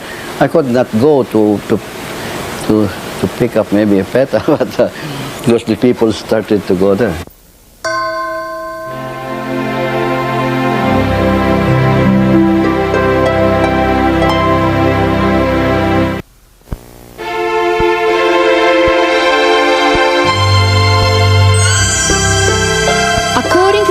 Times, horticulturists had expressed the opinion that the petals belonged to a foreign species of rose. And an article in a foreign magazine called The Scapular stated that the petals were tested in the laboratories of a famous American university and reported that the petals belonged to a Russian species of rose. Some of the petals were found to contain images of the Sacred Heart of the Virgin and Child, of the Holy Family, of the Head of Christ, of Saint Joseph, and many others. Petals which thousands of devotees have preserved over the years. Strangely enough, the petals have not crumbled despite the passage of 40+ years. A closer look reveals the petal veins to be unbroken. Nung matagal na, sabi ko tingnan ko nga itong petal ko. Aba, nung aking tingnan ng petal, meron. Ay, sabi ko meron akong mga image ang petal. There are other testimonies of people who claim to have found petals in their clothes, prayer books, and homes. Sister Amelia Fernandez, who lived in Haro, Iloilo, had prayed and asked God to give her a petal. She found 2, one in her prayer book and the other while riding on a jeepney. These she pressed in her missal. After pressing it around 6 o'clock in the afternoon, I saw 2 hearts. One heart pierced with the sword, and the one is with the cross with this sign. Thousands of requests for petals poured into the convent every day, sometimes even from as far as Mindanao. The demand for petals was so great and the supply so scarce that the Carmelite outsisters had to resort to raffles and to distributing bottles of water in which the petals had been dipped. There was even at the time a group loosely called the Carmel Boys, who helped distribute the water and formed a choir for the masses. But while the petal showers continued to be the main attraction, so to speak, much attention also began to focus on the statue of the Mediatrix of All Grace, which reportedly moved inside its glass case. Bigla hong nagsigawan ang tao, mayroon hong naiyak pa at hagulhulan. Di napatingin po ako sa Mahal na Birhen. Nakita kong biglang-bigla na ang mata niya ay nakatitig sa malayo. Na-witness ko rin po ang pag-ibo ng rosary sa kamay ng Blessed Virgin. Parang umiisod pong parang siya po ay nagro-rosary. The image of the Virgin was encased in glass. And there were 2 vases of flowers beside the image, lilies and azucenas. I saw the flowers moving to and fro, swaying as if it was being moved by hand. But the rosary didn't move. The curtain at the back didn't move at all. And there were other people who saw that, especially the children. I saw the flowers moving in all directions without moving the stem. So I felt as if my hair were going up. Then it stopped. After a while, that happened in the right side of the Virgin. Then on the left side, the other flower pot there with Azucena started to move the same direction, in all direction. Because if it were being influenced by the wind, it will just move in one direction. But he was moving in all directions. On Good Friday, April 1949, there were reports that images of the crucified Christ and his sorrowing mother appeared on the aluminum sheet used to cover the statue in accordance with Lenten church rites. In May 1949, the national dailies reported that hundreds of people from San Pablo Laguna had seen Mary, Mediatrix of all grace, appear briefly in the sky above Sampaloc Lake, just as they were about to embark on a fluvial procession of her image, the exact replica of that in Lipa. Our Lady appeared in the sky, reflected in the lake. Sister Celine Gutierrez, then a young girl who had not yet entered Carmel, looked up in the sky and saw the image of Our Lady, white, exactly. How big was she? It's just smaller than our statue, no? Because it was so high. But apparently the Mediatrix was also seen in other parts of the Philippines. There were reports that many had seen her in the San Agustin Cathedral of Cagayan de Oro City. Nieves Gonzalez Gabucan recalls the day she squeezed her way into the fully packed church with her husband and family. All of a sudden, on the right side of the Sacred Heart of Jesus from the wall, I saw a light. And that light, it was just light. Then I was surprised the light was approaching me, and it became the image on the whole figure of a beautiful lady clad with white garments and her feet resting on a piece of cloud. And she was beautiful and sad. And I was looking at her. Everything was quiet. The time when I saw that, everything was quiet, as if I was alone on a meadow. And my heart was so light, and I could not describe in words how I felt, as if I was elevated, a little. She appeared maybe around 10 seconds or 15 seconds or so. I look at her from head to foot. And when I said, Mary, Mediatrix of all graces, she smiled a little, and then she went backward slowly, and growing shorter and shorter and shorter until she disappeared from the same wall where she came from. And when she disappeared, all the noise of the church, that my husband, my kids were pulling out my skirt. Where is it? Where is it? They were so noisy. And I was so dumbfounded, I could not tell them, because I thought that they saw the same thing. So I didn't need to tell them anything. But I was surprised when I saw that image. Nobody was around, as if I was alone in that time. I said, all of you have not seen? Oh, I thought you have seen too. Then my husband told me, why did you not touch me? I said, why? How could I touch you? You were not around. When I saw it, all of you disappeared. I was just alone. In May and July 1949, other petal showers were reported to have occurred in other districts of Manila, in private residences where replicas of the Mediatrix were enshrined.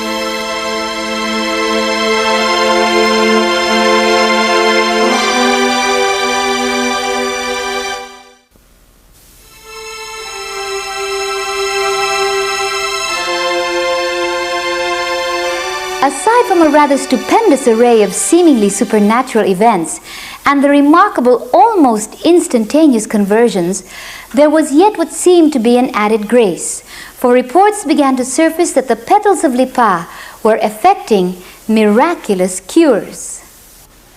Socorro Mendoza Dichoso was born to Dr. Telesforo Mendoza and Rosario Cosme on December 1948 at the height of the celebrated petal showers of Lipa. The baby had a soft swelling on the left side of her head, which increased in size as time passed. Subsequent x-rays taken by Dr. Paulino Garcia later revealed a hole in the child's skull, more than 2 inches in diameter, causing her cranial membranes to protrude. Their only protective covering was the scalp. In medical terms, it was diagnosed as a case of deficient ossification of the cranium with consequent protrusion of the membranes containing cerebrospinal fluid. My brain was like a parang very soft, like a coconut, young coconut. When if you put your hands, it will really enter. Dr. Mendoza told his wife that the case was very serious and that the only remedy lay in sending the infant for treatment abroad. She can die any moment. I went to Lipa there in Mediatrix. I went to the sisters of the Carmelite sisters there, and the superior gave me a petal. Mrs. Rosario Mendoza began a novena to Our Lady Mediatrix of All Grace. Socorro, in the meantime, grew worse, and on January 28, 1949, she fell into a deep stupor, which her father feared was a symptom of meningitis. At around 4 o'clock in the afternoon, there was no life anymore. I put the petal in her here. Afterwards, by and by, my husband looked at her. Oh no, it's no more. With the petal there, the brain has receded. And then we ran again to Dr. Paulino Garcia for the x-ray. And then Dr. Garcia said, "What did you do?" They do not know what happened. Biglang wala na eh. The x-rays reportedly showed, impossible as it might seem, that the cavity in the skull had closed. And I looked him up, Dr. Mendoza. And I interviewed him, and he gave me the copies of the x-rays before and after when there was this hole in the child's head, and then when it magically suddenly disappeared, miraculously disappeared. And I remember even that I was moved as far as a young, idealistic, perhaps trying to be cynical or hardboiled journalist could be moved, to the extent that when the UST joined an oratorical contest and I was asked to help in the writing of a piece for the UST contestant, I chose the miracle of Lipa as my theme. And it won first prize, The copies of Socorro's x-rays are unfortunately no longer with the Mendozas. They were supposedly brought to Rome to substantiate the authenticity of the events at Lipa. Another case in point is that of Nieves Gabucan's mother. My mother was so weak. She was just skin and bones, and the doctor said she would just live 1 week. She's going to die, and she's too old to be operated because she has something like a defect in the heart or whatever was that. They could not understand what the sickness is. So I went there. I prayed to Our Mary Mediatrix of All Graces. I went. I did not see her anymore. Actually, like what I did in San Agustin Cathedral in Cagayan de Oro. But when I arrived in Manila, what I did was put the petals in a bottle and put some oil, coconut oil. And then I told my mom, I said, I have gone to Lipa. I have asked for your life for 10 years more. I asked God for 10 years more for you to live. So I put, "O Mary, conceive without sin, pray for us of recourse to thee." At the same time, I made a cross with the oil in my hands. And then I brought this statue that I bought from Lipa and placed it at the head beside my mother. I gave her a rosary. That same afternoon, Nieves' mother was able to take in food for the first time in a week, and to the amazement of the doctors, rapidly recovered her health in a matter of days. She got well. She lived for 10 years. On the 17th of February 1949, a 5-month-old baby, Rosalina Fundan, was brought to the clinic of Dr. Ricardo Raimundo in San Pablo City, Laguna. Suffering from convulsions and a distended abdomen, her condition had deteriorated so much so that her pulse vanished completely. When medication had failed, the doctor then thought of applying a carmel petal on the child's abdomen, and after 12 minutes, her pulse returned to normal. Dr. Raimundo states that he is inclined to believe that this is a supernatural cure. In May 1949, Dr. Florentino Romero of Laguna applied a petal to her 8-month-old daughter Thelma, who suffered from a case of intestinal obstruction. The doctor also started a novena to Our Lady Mediatrix of All Grace. The child was scheduled for operation, but the attending physician at the last moment decided not to proceed, for Thelma apparently recovered and the mass which had begun to form vanished. On December 24, 1950, a local magazine carried an article by Father Martin Casey, S.J., then head of the chemistry department of the Jesuit-run Ateneo University. In it, he relates that after administering the last sacraments to a girl dying of cerebral hemorrhage in Misamis Oriental, he applied a lipa petal to her forehead, and upon the ringing of the Angelus bell, the girl suddenly emerged from her deep stupor as if nothing had happened. Another case is that of Felix Bautista's father. My father had a brain tumor, and he had gone progressively blind to the point that when I brought him there, he was completely sightless. And I remember wiping his eyes with some of the water from there. And then the night after we came back to Manila, I was helping him, he wanted to exercise a little, so we were walking back and forth. After supper, we were walking back and forth in our driveway. And suddenly, says, there is the moon. And he could see that light up there. And before that, it had been complete darkness. Water which was bottled or in which petals were dipped and placed beside the image at Lipa reportedly also had miraculous healing powers. One undeniably outstanding cure, simply because the result was visible to all, was that of Melania Maria Sunga. She was born in 1940 with a deformed right foot, the sole of which was curled up, in her own words, like the cooked shrimps her mother had been so fond of. Her foot was so deformed that she was never able to wear a pair of shoes or slippers. Moreover, her leg had atrophied, shortened, and from disuse, wasted away to almost skin and bone. She moved about by jumping and limping, and was seen by the entire town as she painfully made her way to school. In 1949, when she was 9 years old, her uncle, now Monsignor Edmundo Abaya, then still a seminarian, brought the family a bottle of water which had been placed overnight beside the statue of Mary Mediatrix at Carmel Lipa.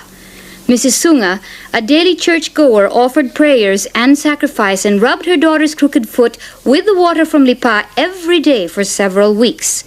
One morning, Melania awoke and walked to the bathroom. To her family's amazement, her foot had straightened out and her leg had become perfectly normal. The cure caused a sensation. People from all over began to stream into the Sunga residence. Relatives, friends, priests, religious, and even total strangers came to see the child who had been healed by the water of Lipa. Some days afterwards, neighbors began to remark on the incredible fragrance of flowers that filled their surroundings, and the inhabitants of the Sunga household were stunned by a shower of petals that fell within their home. Today, Melania Sunga is able to don footwear and walk about like any ordinary person. She is now with the religious of the Assumption. But apparently, even prayers in front of the statue of the Mediatrix also produced wonders. In February 1949, the newspapers carried the story of Dominga Arellano, a 56-year-old crippled beggar, able to move about only on hands and knees, who claimed that after she had prayed before the lady's image at Carmel, suddenly found that she could stand and walk. But the impact of Lipa was not confined to the Philippines. The petals found their way abroad, and accounts of cures in other countries poured into Carmel. Many letters that I was asked to answer, and really there are many cures, even London, even the States, many parts in the world. 43 years later, those petals continue to circulate, and cures persist to this day. Then, the Virgin of Lipa went international. A replica of the Mediatrix was flown to Madrid, Spain, where she was borne in procession amidst crowds of enthusiastic devotees. In August of 1949, the statue was brought to the United States by Dr. Genaro Vidal, cousin of Bishop Versosa of Lipa, and as they disembarked at LaGuardia Airport in New York, the fragrance of roses reportedly swept over the crowd who had burst through the guard lines and swarmed around the plane at the airfield. This was published in a national Catholic magazine, and we quote, "The people on the field were so moved by this extraordinary experience that they could not be cleared from the runway for some time. The airline found it impossible to move the big 4-engine transoceanic airplane. At last, the crowd was persuaded to leave the area when the statue itself was carried into the baggage room. There they formed a cordon about the statue, standing on the baggage counter, and all said the rosary in unison for the next 15 minutes. A few days later, the statue was triumphantly carried in procession on 2nd Avenue of one of the most progressive cities of the world by a crowd of more than 3,000 New Yorkers." Our Lady had hit the big time, so to speak. Mediatrix had made it to the Big Apple. What then happened to Lipa? How is it that so extraordinary a phenomenon remains today only a vague memory in the minds of a few, and dismissed as a hoax by later generations? Do join us for our next episode, where we feature the second half of our story, the investigation and pronouncement of the Catholic Church, and the intriguing events at Carmel that continue to fascinate those who have not forgotten Lipa. Till then, this is June Keithley for the 5th of the series of The Woman Clothed with a Sun.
Full of people whom I could sense a certain deep and abiding faith in the Virgin. I saw cripples, I saw sick people brought there, and I could see. You know what it reminded me of now? It would be the same atmosphere that I saw when I went to Lourdes. The same faith was there. The same fanaticism, if you wish. And here were all these people, all of them waiting, most of the time vainly, for another shower of roses so that they could go home with one of these precious petals. Nung sinabi ng tao ng shower, I forgot that I was a sister, and I sat on the windowsill, and I placed my leg like that, then the other one followed, and I even picked, and I was really excited because talaga nanginginig ang kamay ko, nalalamig, and then ito, mga balahibo ko ganyan, no? And I was really trying to get each and everything. And then, pagka nandun ako magaganda, pagkatapos makikita ko doon naman ang pwesto kong ganun. And I really kept them. Ang mga tao, parating sa itaas nakatingin, nag-aantay na, maya-maya nagsisigawan sila.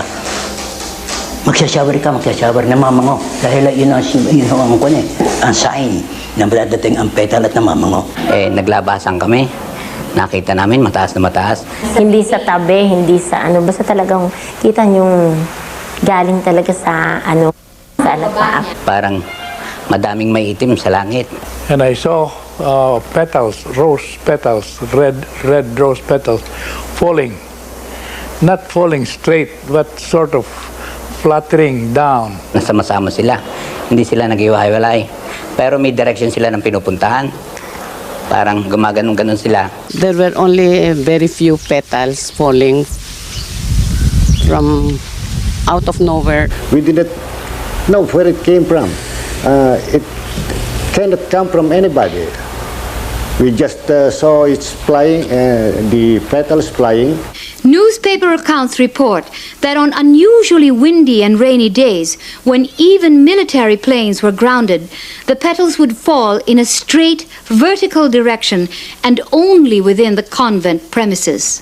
The petals were falling, fluttering down in spite of the breeze going across the courtyard. There was this mad scramble to get them. Naghahagi pa sila, nadampot sila. May rosas, merong puti. We everybody try to grab the petals. Sariwa, na ang kulay niya medyo dark rose, medyo makapal na parang velvet.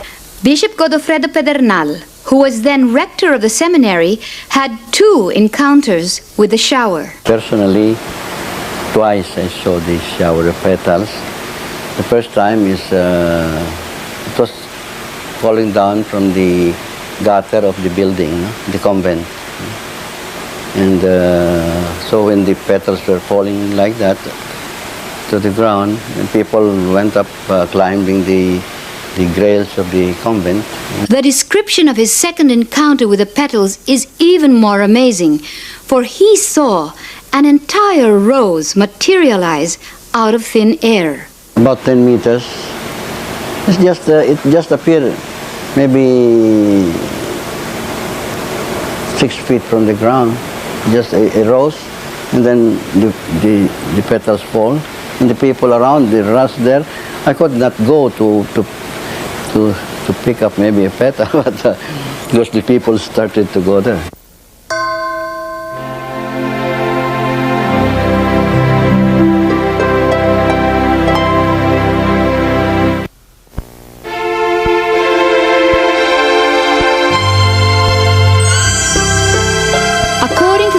Times, horticulturists had expressed the opinion that the petals belonged to a foreign species of rose.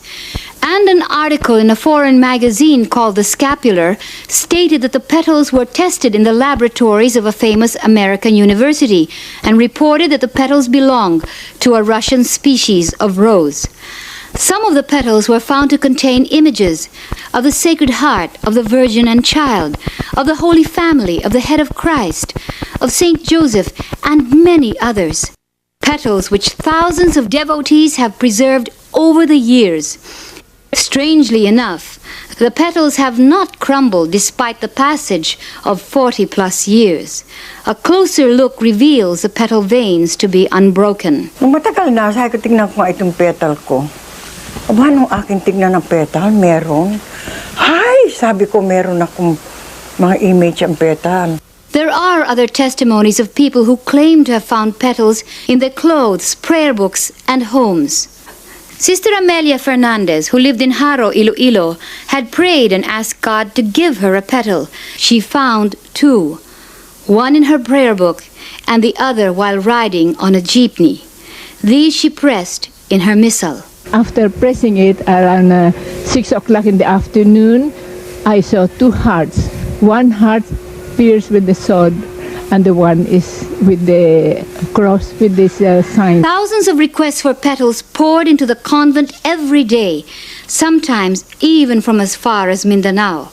The demand for petals was so great and the supply so scarce that the Carmelite outsisters had to resort to raffles and to distributing bottles of water in which the petals had been dipped. There was even at the time a group loosely called the Carmel Boys, who helped distribute the water and formed a choir for the masses. But while the petal showers continued to be the main attraction, so to speak, much attention also began to focus on the statue of the Mediatrix of All Grace, which reportedly moved inside its glass case. Bigla hong nagsigawan ang tao, mayroon hong naiyak pa at hagulhulan. Di napatingin po ako sa Mahal na Birhen. Nakita kong biglang-bigla na ang mata niya ay nakatitig sa malayo. Na-witness ko rin po ang pag-ibo ng rosary sa kamay ng Blessed Virgin. Parang umiisod pong parang siya po ay nagro-rosary. The image of the Virgin was encased in glass. And there were two vases of flowers beside the image, lilies and azucenas. I saw the flowers moving to and fro, swaying as if it was being moved by hand. But the rosary didn't move. The curtain at the back didn't move at all. And there were other people who saw that, especially the children. I saw the flowers moving in all directions without moving the stem.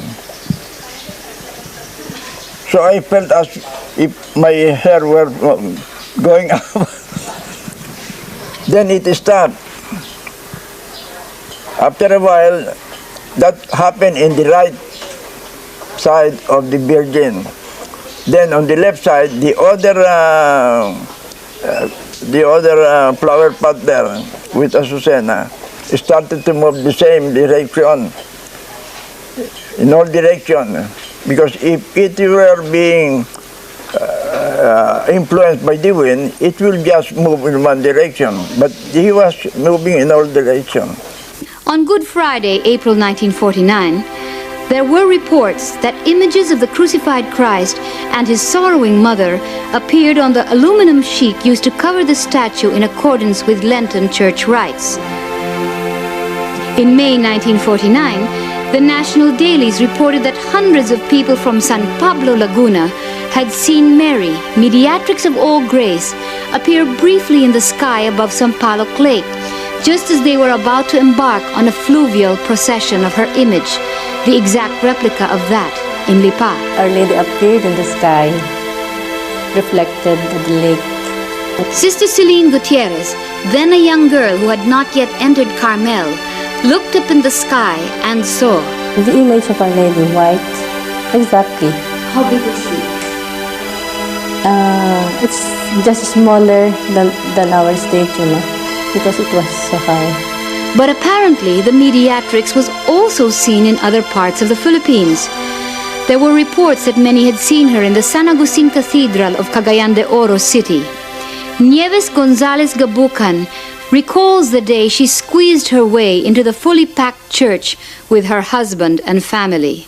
All of a sudden, on the right side of the Sacred Heart of Jesus from the wall, I saw a light. And that light, it was just light. Then I was surprised the light was approaching me, and it became the image on the whole figure of a beautiful lady clad with white garments and her feet resting on a piece of cloud.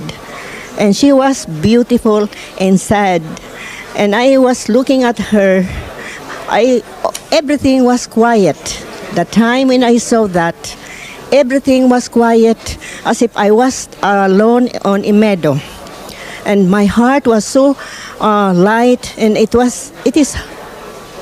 could not describe in words how I felt, as if I was elevated, a little.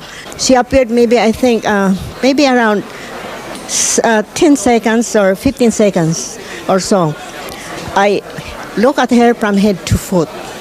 And when I said, Mary, Mediatrix of all graces, she smiled a little, and then she went backward slowly, and growing shorter and shorter and shorter until she disappeared from the same wall where she came from. And when she disappeared, all the noise of the church, my husband, my kids were pulling out my skirt. Where is it? Where is it? They were so noisy. And I was so dumbfounded, I could not tell them, because I thought that they saw the same thing. So I didn't need to tell them anything. But I was surprised when I saw that image. Nobody was around, as if I was alone in that time. I said, all of you have not seen? Oh, I thought you have seen too. Then my husband told me, why did you not touch me? I said, why? How could I touch you? You were not around. When I saw it, all of you disappeared. I was just alone. In May and July 1949, other petal showers were reported to have occurred in other districts of Manila, in private residences where replicas of the Mediatrix were enshrined.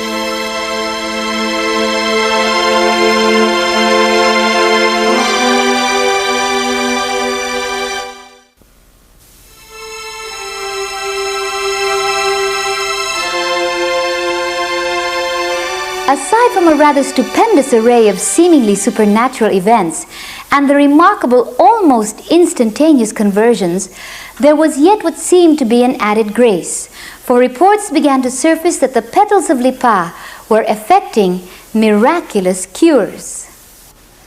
Socorro Mendoza Dichoso was born to Dr. Telesforo Mendoza and Rosario Cosme on December 1948, at the height of the celebrated petal showers of Lipa. The baby had a soft swelling on the left side of her head, which increased in size as time passed. Subsequent x-rays taken by Dr. Paulino Garcia later revealed a hole in the child's skull, more than 2 inches in diameter, causing her cranial membranes to protrude. Their only protective covering was the scalp. In medical terms, it was diagnosed as a case of deficient ossification of the cranium with consequent protrusion of the membranes containing cerebrospinal fluid. My brain was like a parang very soft, like a coconut, young coconut, wherein if you put your hands, it will really enter. Dr. Mendoza told his wife that the case was very serious and that the only remedy lay in sending the infant for treatment abroad. She can die any moment. I went to Lipa there in Mediatrix. I went to the sisters of the Carmelite sisters there, and the superior gave me a petal. Mrs. Rosario Mendoza began a novena to Our Lady Mediatrix of All Grace. Socorro, in the meantime, grew worse, and on January 28, 1949, she fell into a deep stupor, which her father feared was a symptom of meningitis. At around 4 o'clock in the afternoon, there was no life anymore. I put the petal in her here. Afterwards, by my husband looked at her. Oh no, it's no more. With the petal there, the brain has receded. And then we ran again to Dr. Paulino Garcia for the X-ray. And then Dr. Garcia said, "What did you do?" They do not know what happened. Biglang wala na eh. The X-rays reportedly showed, impossible as it might seem, that the cavity in the skull had closed. And I looked him up, Dr. Mendoza. And I interviewed him, and he gave me the copies of the X-rays before and after, when there was this hole in the child's head, and then when it magically suddenly disappeared, miraculously disappeared.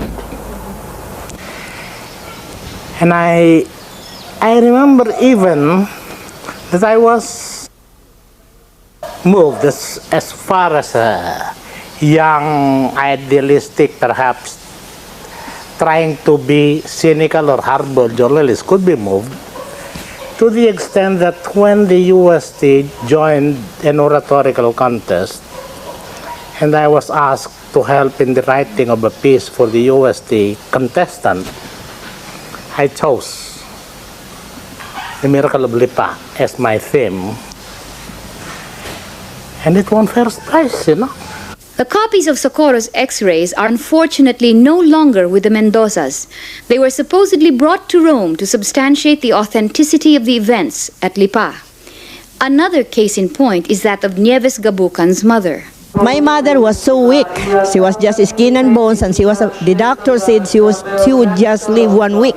She's going to die, and she's too old to be operated because she has something like a defect in the heart or whatever was that. They could not understand what the sickness is. So I went there. I prayed to our Mary, Mediatrix of all graces. I went. I did not see her anymore. Actually, like what I did in San Agustin Cathedral in Cagayan de Oro. But when I arrived in Manila, what I did was put the petals in a bottle and put some oil, coconut oil. And then I told my mom, I said, I have gone to Lipa. I have asked for your life for 10 years more. I asked God for 10 years more for you to live. So I put, Oh Mary, conceive without sin, pray for us of recourse to them. At the same time, I made a cross with the oil in my hands. And then I brought this statue that I bought from Lipa and placed it at the head beside my mother. I gave her a rosary. That same afternoon, Nieves' mother was able to take in food for the first time in a week, and to the amazement of the doctors, rapidly recovered her health in a matter of days. She got well. She lived for 10 years. On the 17th of February 1949, a 5-month-old baby, Rosalina Fundan, was brought to the clinic of Dr. Ricardo Raimundo in San Pablo City, Laguna. Suffering from convulsions and a distended abdomen, her condition had deteriorated so much so that her pulse vanished completely. When medication had failed, the doctor then thought of applying a carmel petal on the child's abdomen, and after 12 minutes, her pulse returned to normal. Dr. Raimundo states that he is inclined to believe that this is a supernatural cure. In May 1949, Dr. Florentino Romero of Laguna applied a petal to her 8-month-old daughter Thelma, who suffered from a case of intestinal obstruction. The doctor also started a novena to Our Lady Mediatrix of all grace. The child was scheduled for operation, but the attending physician at the last moment decided not to proceed, for Thelma apparently recovered and the mass which had begun to form vanished. On December 24, 1950, a local magazine carried an article by Father Martin Casey, S.J., then head of the chemistry department of the Jesuit-run Ateneo University. In it, he relates that after administering the last sacraments to a girl dying of cerebral hemorrhage in Misamis Oriental, he applied a lipa petal to her forehead, and upon the ringing of the Angelus bell, the girl suddenly emerged from her deep stupor as if nothing had happened. Another case is that of Felix Bautista's father. My father had a brain tumor, and he had gone progressively blind to the point that when I brought him there, he was completely sightless. And I remember wiping his eyes with some of the water from there. And then the night after, we came back to Manila. I was helping him, he wanted to exercise a little, so we were walking back and forth. After supper, we were walking back and forth in our driveway. And suddenly, says, there is the moon. And he could see that light up there. And before that, it had been complete darkness. Water which was bottled or in which petals were dipped and placed beside the image at Lipa reportedly also had miraculous healing powers. One undeniably outstanding cure, simply because the result was visible to all, was that of Melania Maria Sunga. She was born in 1940 with a deformed right foot, the sole of which was curled up, in her own words, like the cooked shrimps her mother had been so fond of. Her foot was so deformed that she was never able to wear a pair of shoes or slippers. Moreover, her leg had atrophied, shortened, and from disuse, wasted away to almost skin and bone. She moved about by jumping and limping, and was seen by the entire town as she painfully made her way to school. In 1949, when she was 9 years old, her uncle, now Monsignor Edmundo Abaya, then still a seminarian, brought the family a bottle of water which had been placed overnight beside the statue of Mary Mediatrix at Carmel Lipa. Mrs. Sunga, a daily churchgoer, offered prayers and sacrifice and rubbed her daughter's crooked foot with the water from Lipa every day for several weeks. One morning, Melania awoke and walked to the bathroom. To her family's amazement, her foot had straightened out and her leg had become perfectly normal. The cure caused a sensation. People from all over began to stream into the Sunga residence. Relatives, friends, priests, religious, and even total strangers came to see the child who had been healed by the water of Lipa. Some days afterwards, neighbors began to remark on the incredible fragrance of flowers that filled their surroundings, and the inhabitants of the Sunga household were stunned by a shower of petals that fell within their home. Today, Melania Sunga is able to don footwear and walk about like any ordinary person. She is now with the religious of the Assumption. But apparently, even prayers in front of the statue of the Mediatrix also produced wonders. In February 1949, the newspapers carried the story of Dominga Arellano, a 56-year-old crippled beggar able to move about only on hands and knees, who claimed that after she had prayed before the lady's image at Carmel, suddenly found that she could stand and walk. But the impact of Lipa was not confined to the Philippines. The petals found their way abroad, and accounts of cures in other countries poured into Carmel. Many letters that I was asked to answer, and really there are many cures, even London, even the States, many parts in the world. 43 years later, those petals continue to circulate, and cures persist to this day. Then, the Virgin of Lipa went international. A replica of the Mediatrix was flown to Madrid, Spain, where she was borne in procession amidst crowds of enthusiastic devotees. In August of 1949, the statue was brought to the United States by Dr. Genero Vidal, cousin of Bishop Versosa of Lipa, and as they disembarked at LaGuardia Airport in New York, the fragrance of roses reportedly swept over the crowd who had burst through the guard lines and swarmed around the plane at the airfield. This was published in a national Catholic magazine, and we quote, "The people on the field were so moved by this extraordinary experience that they could not be cleared from the runway for some time. The airline found it impossible to move the big 4-engine transoceanic airplane. At last the crowd was persuaded to leave the area when the statue itself was carried into the baggage room. There they formed a cordon about the statue, standing on the baggage counter, and all said the rosary in unison for the next 15 minutes. A few days later, the statue was triumphantly carried in procession on 2nd Avenue of one of the most progressive cities of the world by a crowd of more than 3,000 New Yorkers. Our Lady had hit the big time, so to speak. Mediatrix had made it to the Big Apple. What then happened to Lipa? How is it that so extraordinary a phenomenon remains today only a vague memory in the minds of a few, and dismissed as a hoax by later generations? Do join us for our next episode, where we feature the second half of our story, the investigation and pronouncement of the Catholic Church, and the intriguing events at Carmel that continue to fascinate those who have not forgotten Lipa. In the previous episode, we had begun to unravel the incredible story of Lipa, how in 1948, Teresita Castillo, a young girl who had run away from home to become a Carmelite nun, received visits first from an entity she believed was the devil, and then from a lady who later identified herself as Mary, Mediatrix of all grace. The Mediatrix spoke of prayer, penance, humility, the rosary, and concern for fallen souls, especially those of priests and nuns. During this period, the fragrance of flowers would fill the air, and rose petals would materialize out of nowhere and fall on the grounds, rooms, and even blanket the stairway of the convent. Privy to all these events was Mother Mary Cecilia of Jesus, who happened to be the mistress of novices and prioress of Carmel at the same time.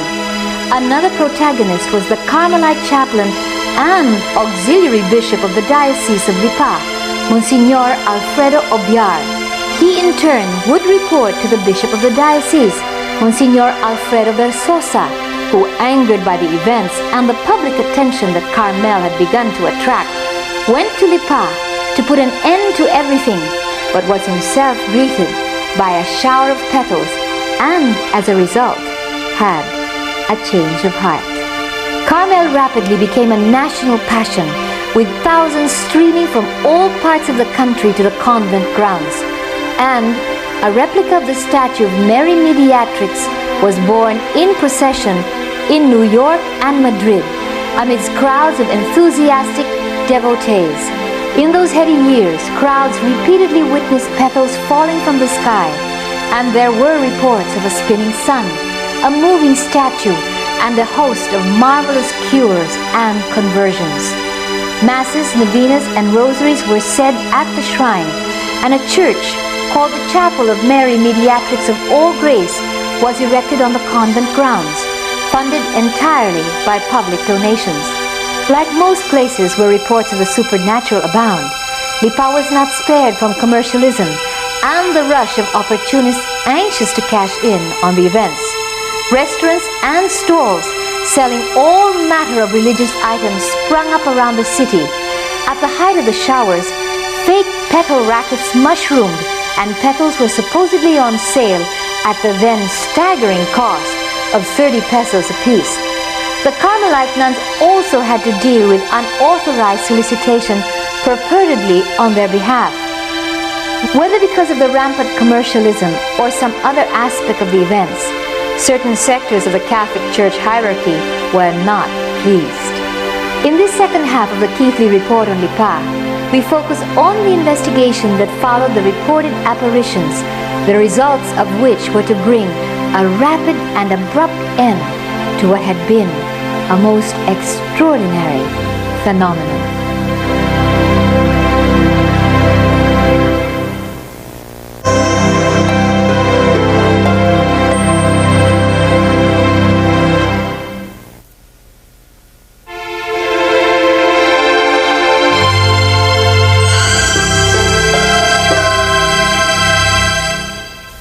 Barely a year after the onset of the petal showers, Carmel Lipa suffered the first in a series of setbacks. On January 23, 1950, though he had not reached the mandatory age of retirement from office, Bishop Alfredo Versosa was suddenly relieved of the administration of the Diocese of Lipa.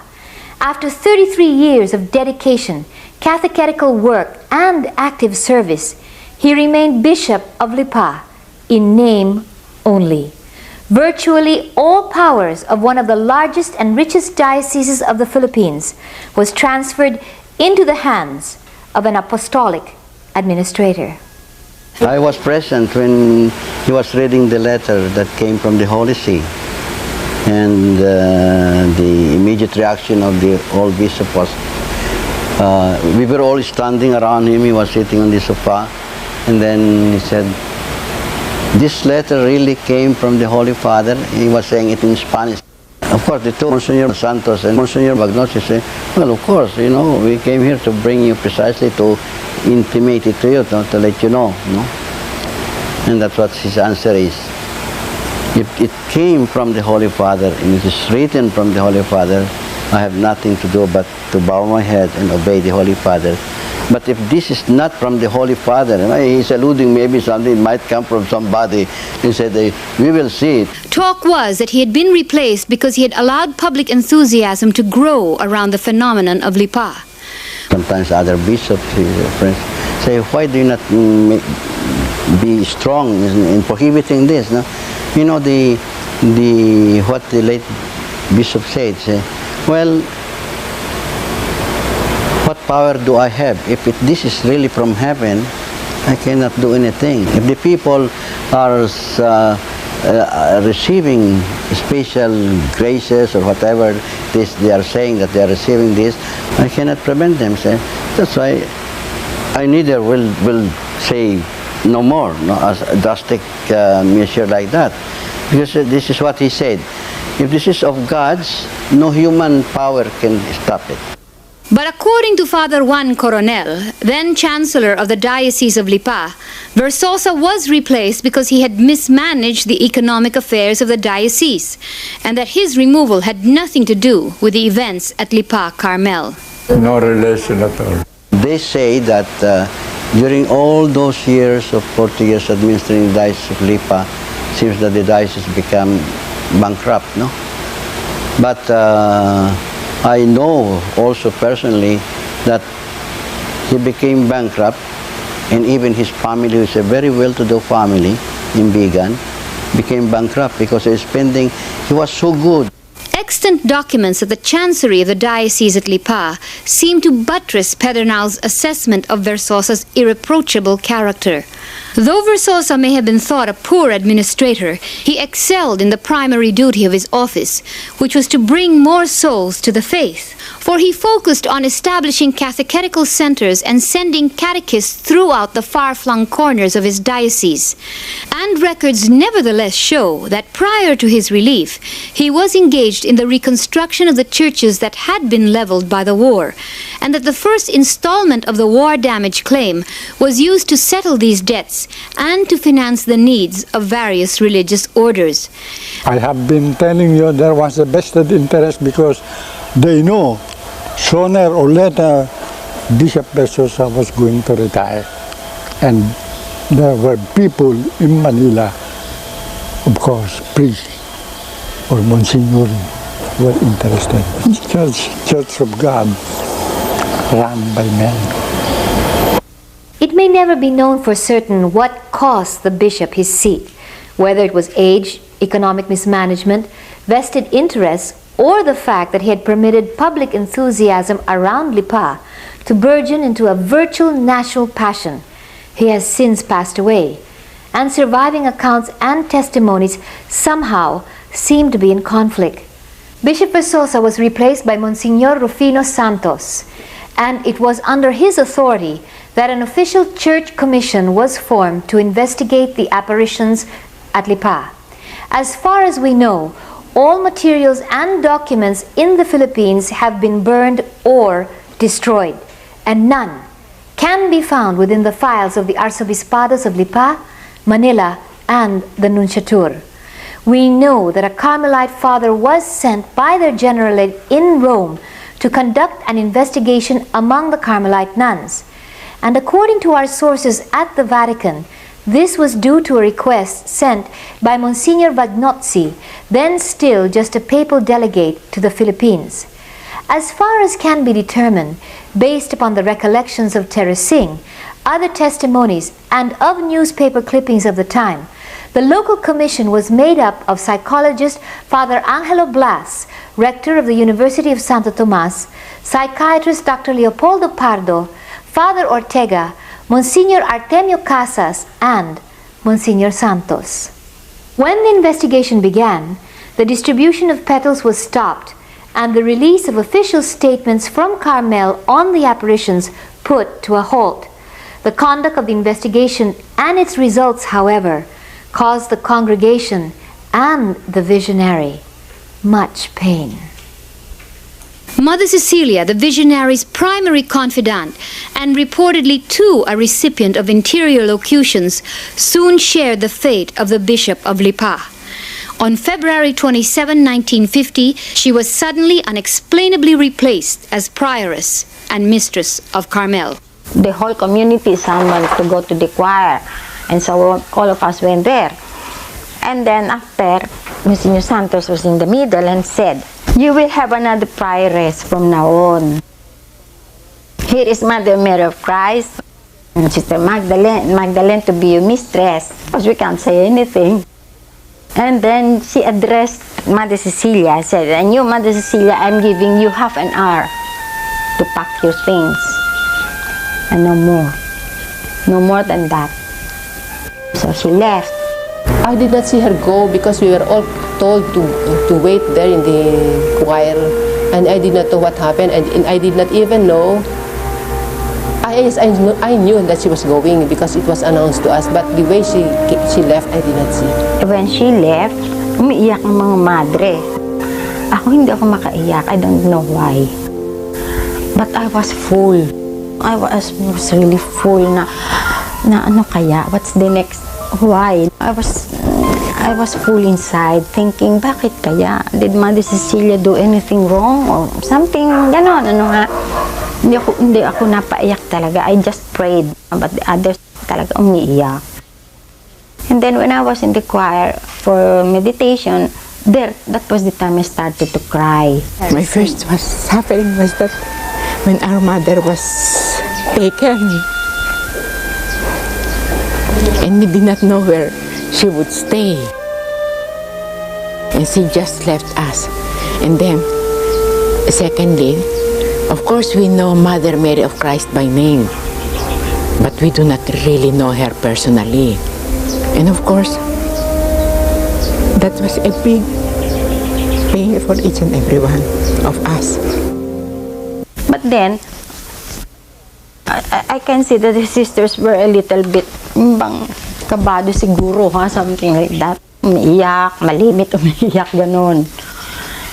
And then I did not know till later na ito pala si Mother Cecilia was brought to Haro Carmel. They said it was for investigation also. In the meantime, the sudden reassignment of Mother Mary Ann Cuna, sub-prioress and infirmarian of Lipa, caused her family considerable consternation. Nawala siya. May panahon na hindi namin nalaman kung saan siya nandoon. Tinatanong namin kung nasaan, hindi raw nila alam, sabi ng Marca Carmelite. She was told to ask then papal delegate Monsignor Egidio Vagnosi regarding the whereabouts of her sister. Pumunta naman ako sa kanya, umiiyak ako, sabi ko, Monsignor, sabi ko gano'n. Gusto ko lang malaman kung nasan yung kapatid ko, si Mother Mary Ann. Ngayon sabi niya, sasabihin ko na lang sa'yo kung kailan mo siya pwedeng makita. Perhaps the second most important witness to the occurrences at Lipa was Bishop Oviar.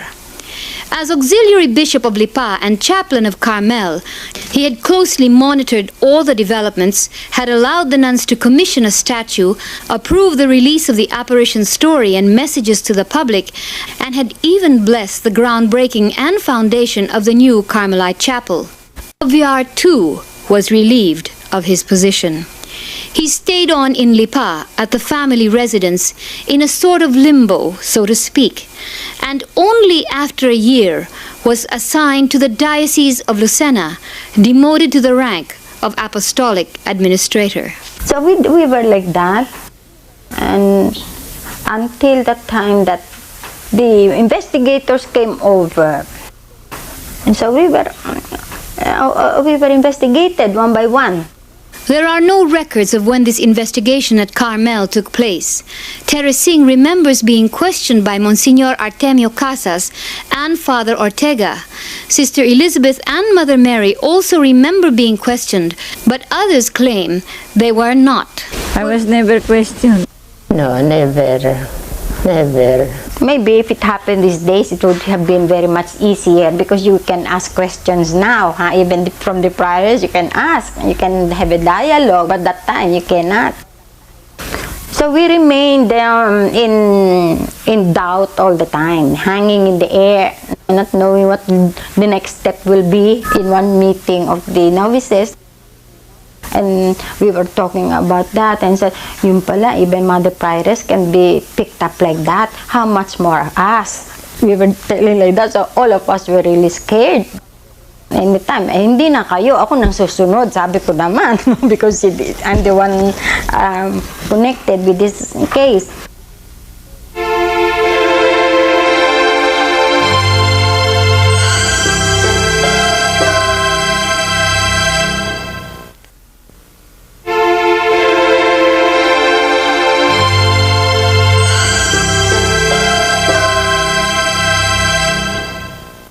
Teresing was right.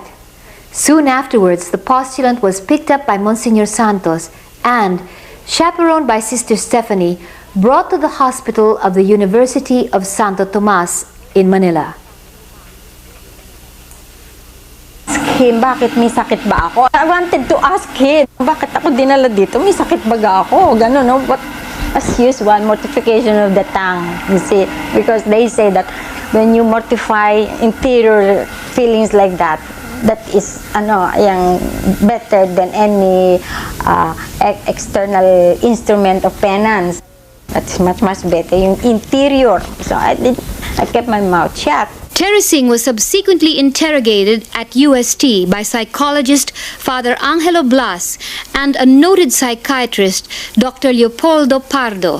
Father Blas was the first to question her. And he started asking me, do you have a tendency, in the family, do you have a tendency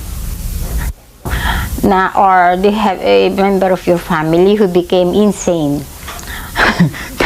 I said, not that I know of, Father, I said. Or any sickness, say, of the head or the nerves or something like that. I said, well, headaches, oh, yes, Father, I said. But other diseases, I don't know. The accusation of a lesbian relationship with Mother Cecilia also resurfaced. 3 hours, he was pounding on me for 3 hours. I kept naman. I was quiet, but I was firm with my statements. So he took one piece of paper, and then he gave it to me. Now sign that, he said. So, Father, I will have to read it first. So I read it. And it says there that everything is a hoax, fraud, and all my imaginations because I just want to be popular, to be loved like that. And so I did not sign. Father, I said, I'm sorry, I cannot sign this. I said, why? Because what you have written here, Father, it's not true eh. Sabi ko, what I'm telling you is true, but what you're telling here is not true. So how do you expect me naman, Father? Please, I said, I cannot really. Then he got mad. He got mad with me. And he stood up. Merong ashtray dyan eh. And he took hold of the ashtray. And sabi ko, katapat ko lang. Sabi ko, no, babato yata to sa akin. I was just thinking that way. I was holding and he had no cigarettes naman. So, babato yata to sa akin. I was telling to myself like that. So when he stood up, I changed, no? I left my place, and I went a little bit towards the right side, left side. Sure enough, the ashtray flew. And so, I started to shake. My knees were shaking talaga. Ako, siguro, somebody saw me. I was very pale. Siguro, I feel that way na I was pale and my knees started to give way. I said, why don't you like to sign the Father? I said, I cannot really sign. How about, I said, kindly tell Monsignor Santos to kindly come here because I need him. So, facing siya. Ganyan, ha? Nakaganyan yung kamay. And then he said, you know, he said, do you know that even Carmelites can imagine things? I said, yes, Father. And then, do you know that being a Carmelite contemplative order has more tendency to imagine than active orders? I did not say anything to him. And so when we were like that, Father, I said, I'm not feeling well because I felt I was going to faint. I said, I'm not feeling well, Father. Nabi ko talaga. So,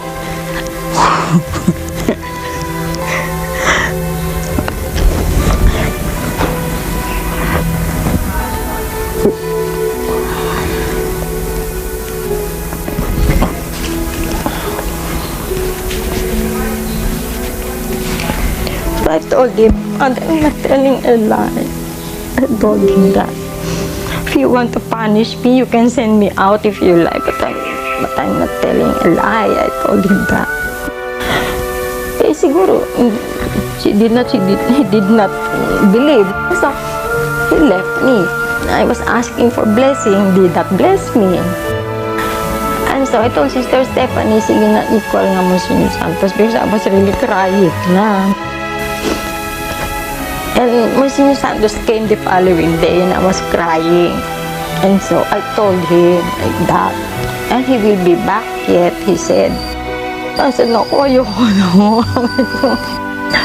Sabi ko, it's not good, it's not naman prudent because he asked me to sign something that's not true.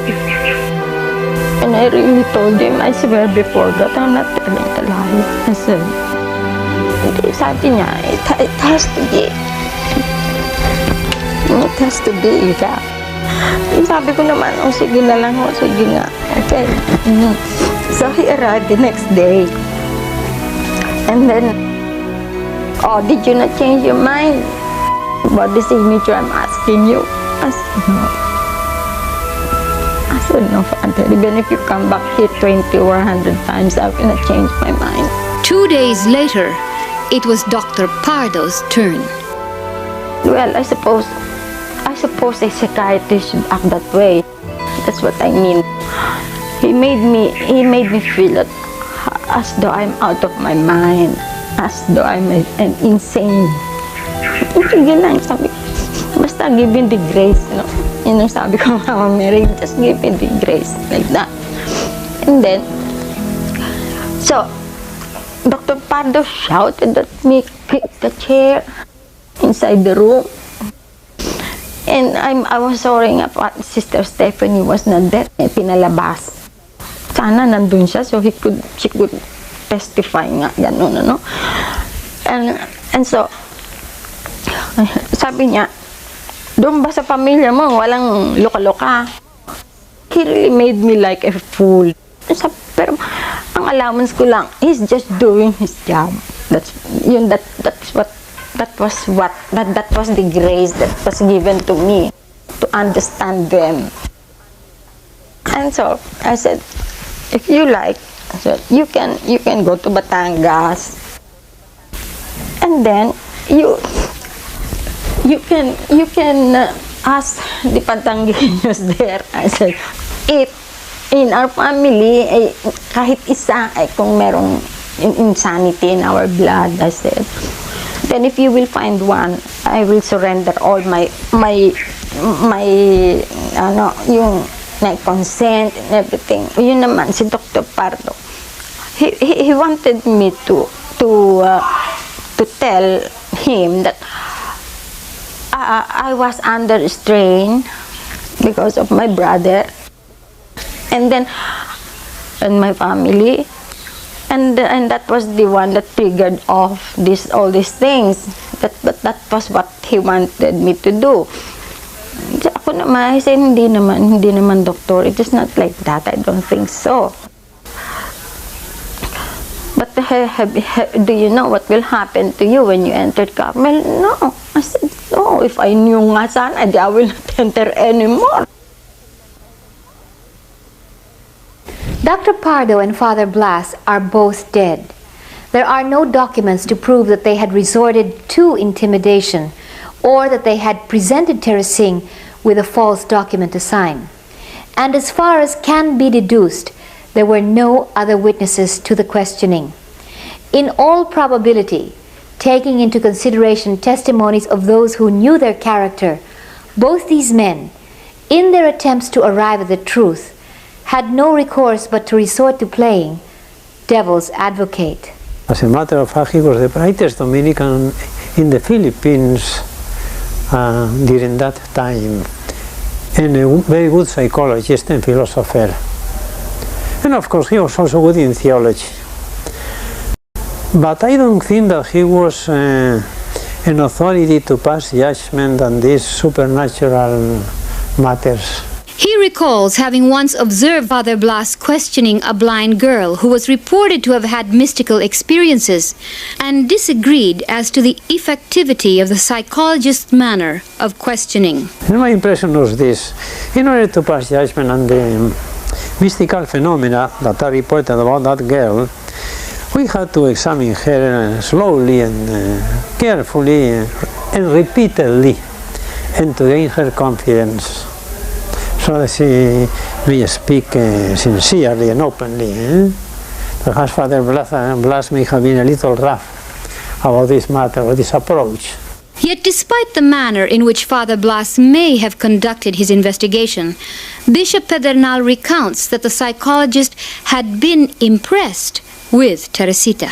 This is what I heard from him, that to his surprise, her intellectual capacity, educational attainment seems will not be sufficient to be able to answer his questions as a professional psychologist, no?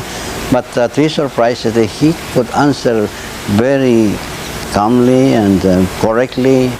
Bishop Pedernal's statement is supported by a publication that later reported that Father Blas affirmed Teresing's sanity and stability. If Father Blas did submit a report stating that the novice Teresita Castillo was sane and not given to imagination and hysteria, what then are we to make of her testimony on the appearance of Mary Mediatrix of All Grace? On what grounds did the investigative committee refute the supernatural character of the events of Lipa?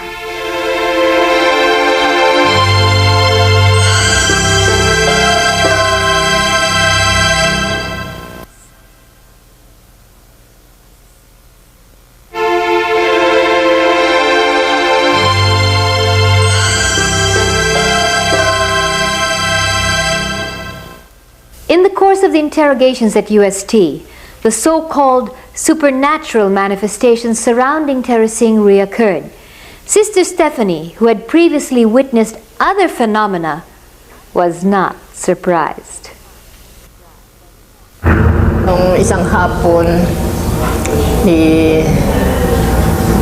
during meditation, nasa UST kami, nakita ko uneasy.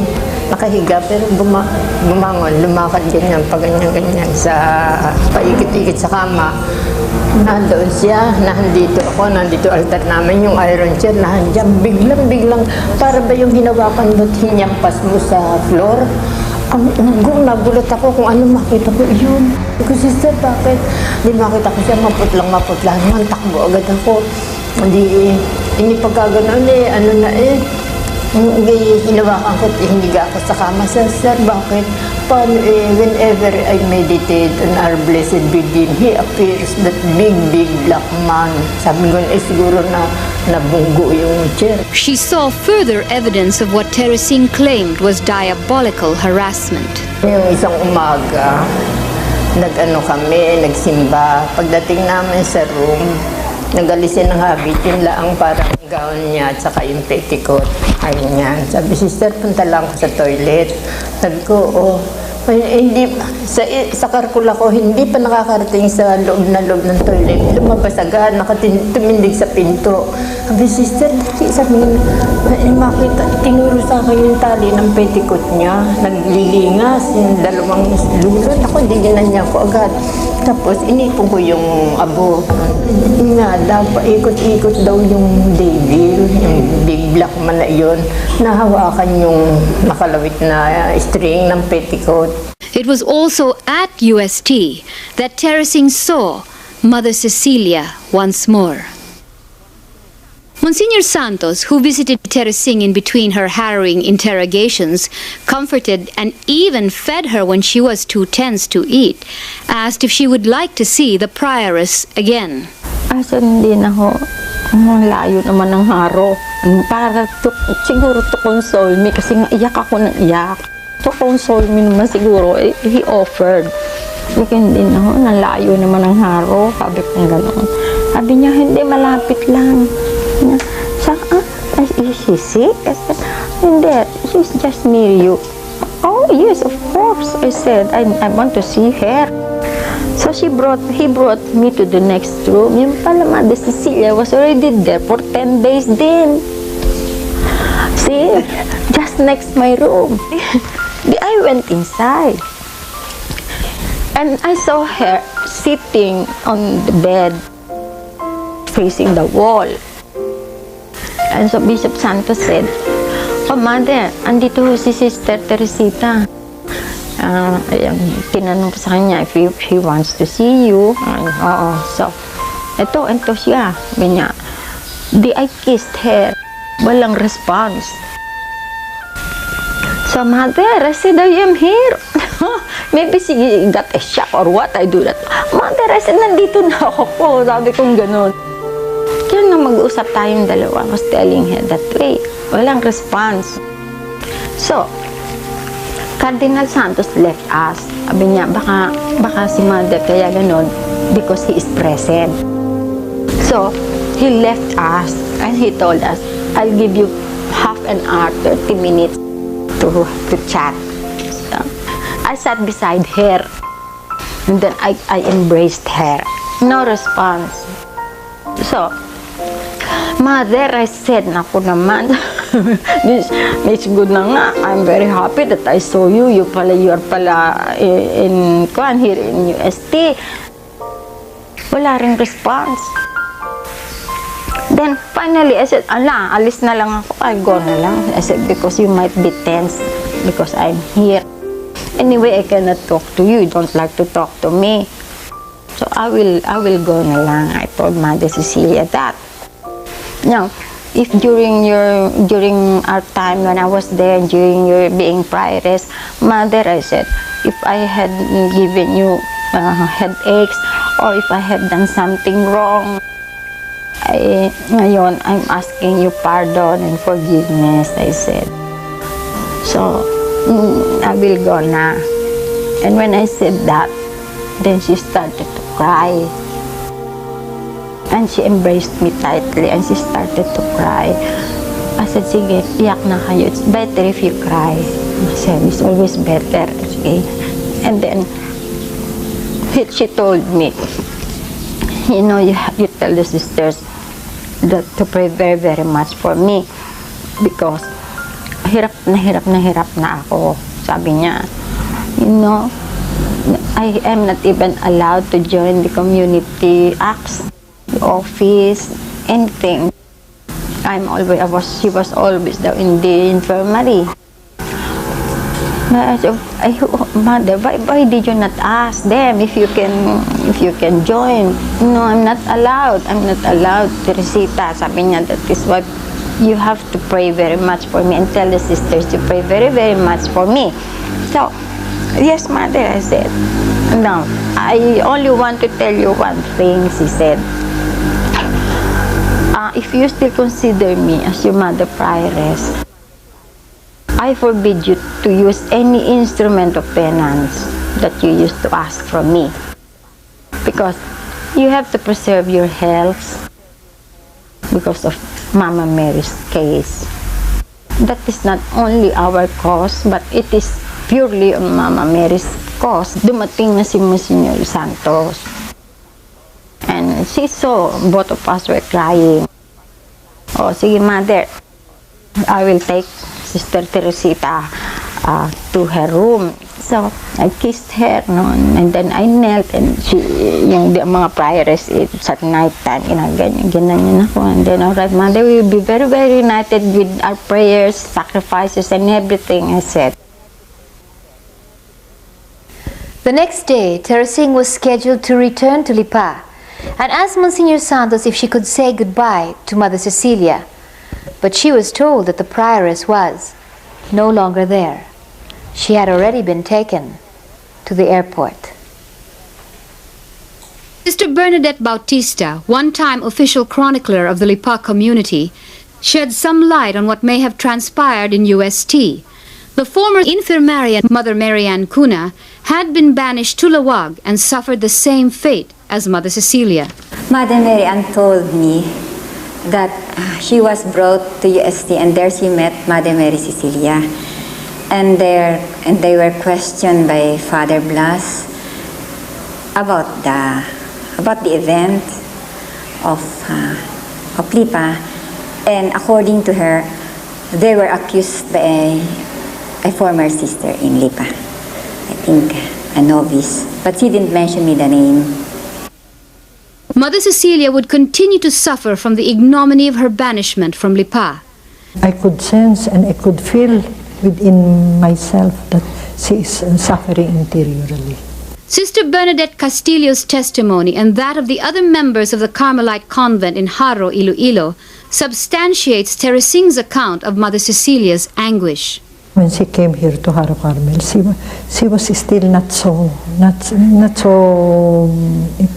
thin, but after some time, she became really very thin and almost emaciated because she eats very little, and she was not coming along with us during community acts. After our meals, she goes out, and then afterwards she just retires to her room in the infirmary. Beside being barred from the recitation of the divine office and participation in community acts, there were reports that the prioress was reduced to the status of that of a scullery maid at Haro Carmel. I knew her before I entered Carmel. She was a person so alive, full of life, and always joyful. But when she came here, there was no more life in her. And yet, despite these rather severe deprivations and her apparent distress, the Carmelite nuns would remember that Mother Cecilia never showed any signs of bitterness or anger. Our interviews with the Carmelite community of Haro revealed that they too were witness to strange and unexpected events. Sister Mary Tayamora, the first Filipina to enter Carmel and now 82 years old, keenly remembers that period in their community life. Too shy to appear on camera, she nevertheless testified that on many an early morning she would see Mother Cecilia in the kitchen burning little pieces of paper, and one afternoon she and some other nuns were present when a shower of petals fell within the confines of the infirmary. The sisters had excitedly gathered up the petals, but the former prioress maintained her composure, and when pressed for a reaction, quietly said, "I feel so happy because our Blessed Mother is still following me."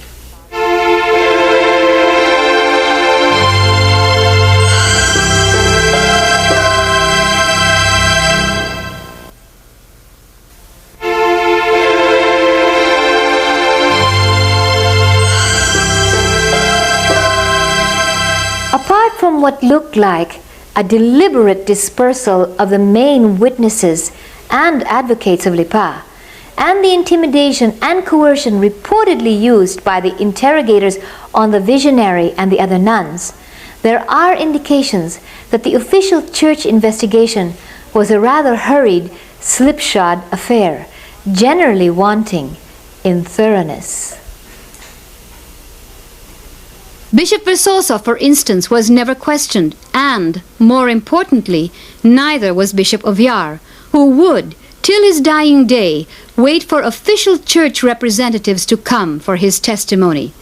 Francisco Di Chanco, head of the Lipa Marian Research Center, which at one time spearheaded a campaign that tried to have the case reopened, cites yet another serious oversight on the part of the commission. For example, from Mrs. Mendoza, of Paco, and also from Sister Melania Sunga of Candon, Ilocos Sur. And I asked them if they were investigated, those miracles were investigated, and they said never. So I presume that those who investigated Lipa only asked questions from the sisters and never investigated any of the miracles. On April 6, 1951, only 2.5 years after the reported apparitions, the Philippine hierarchy pronounced its verdict. There was no supernatural intervention in the events that occurred at Carmel of Lipa.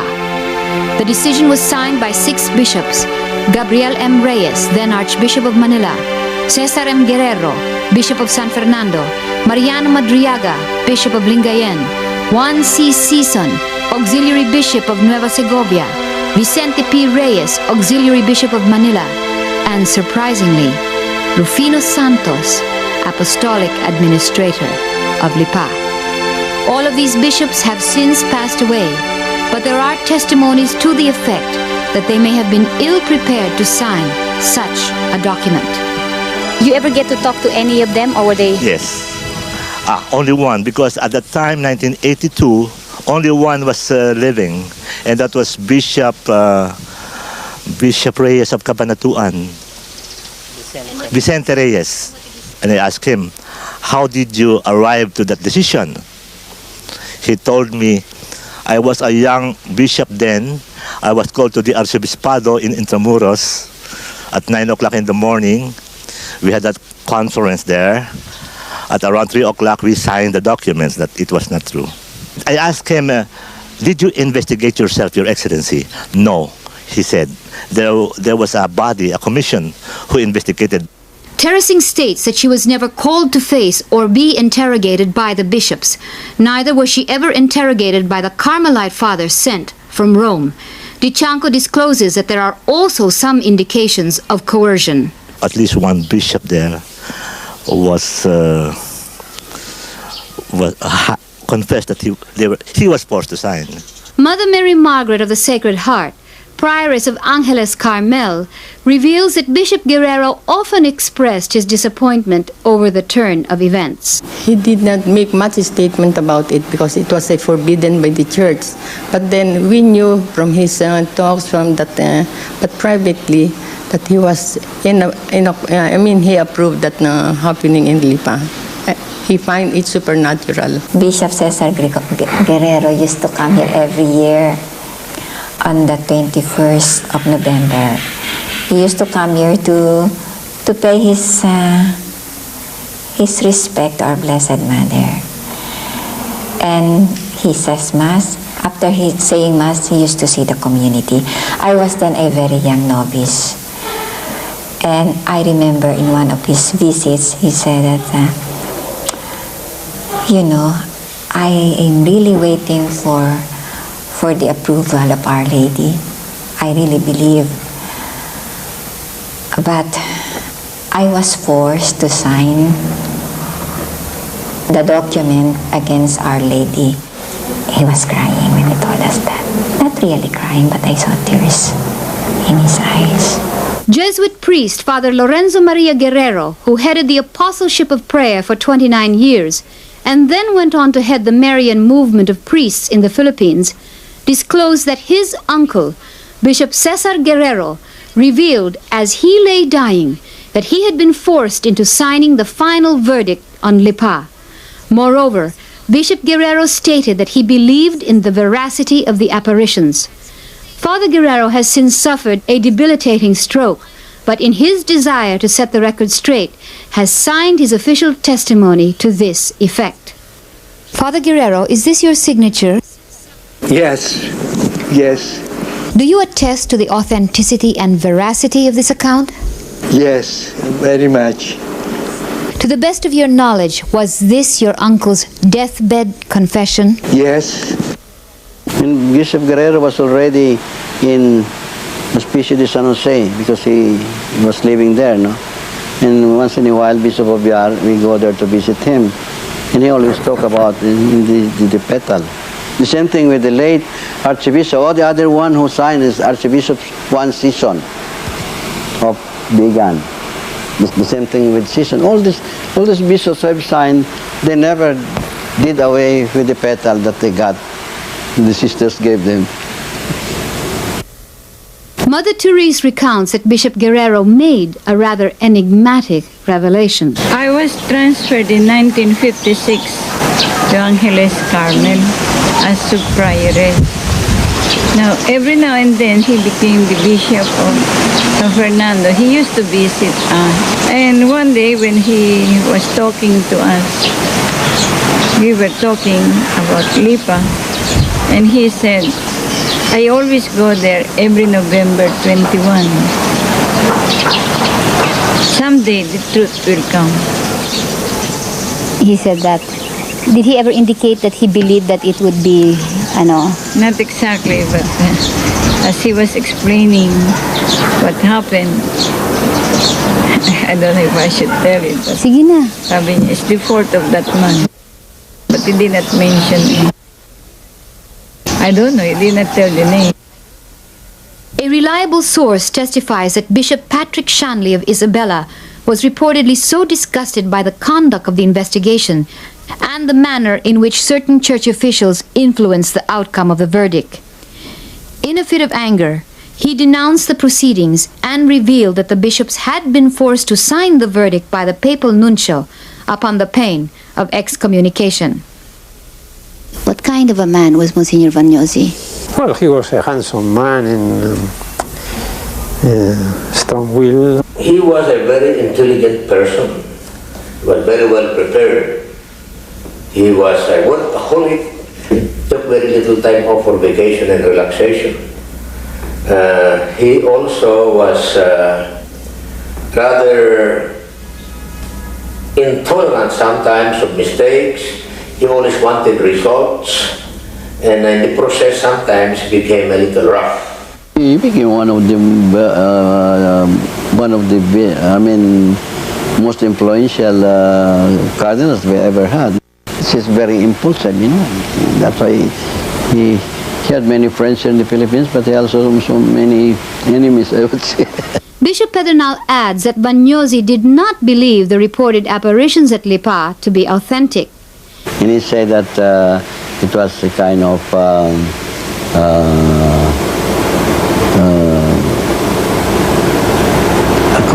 in Spanish they say parang invento, no? Invention of the sisters.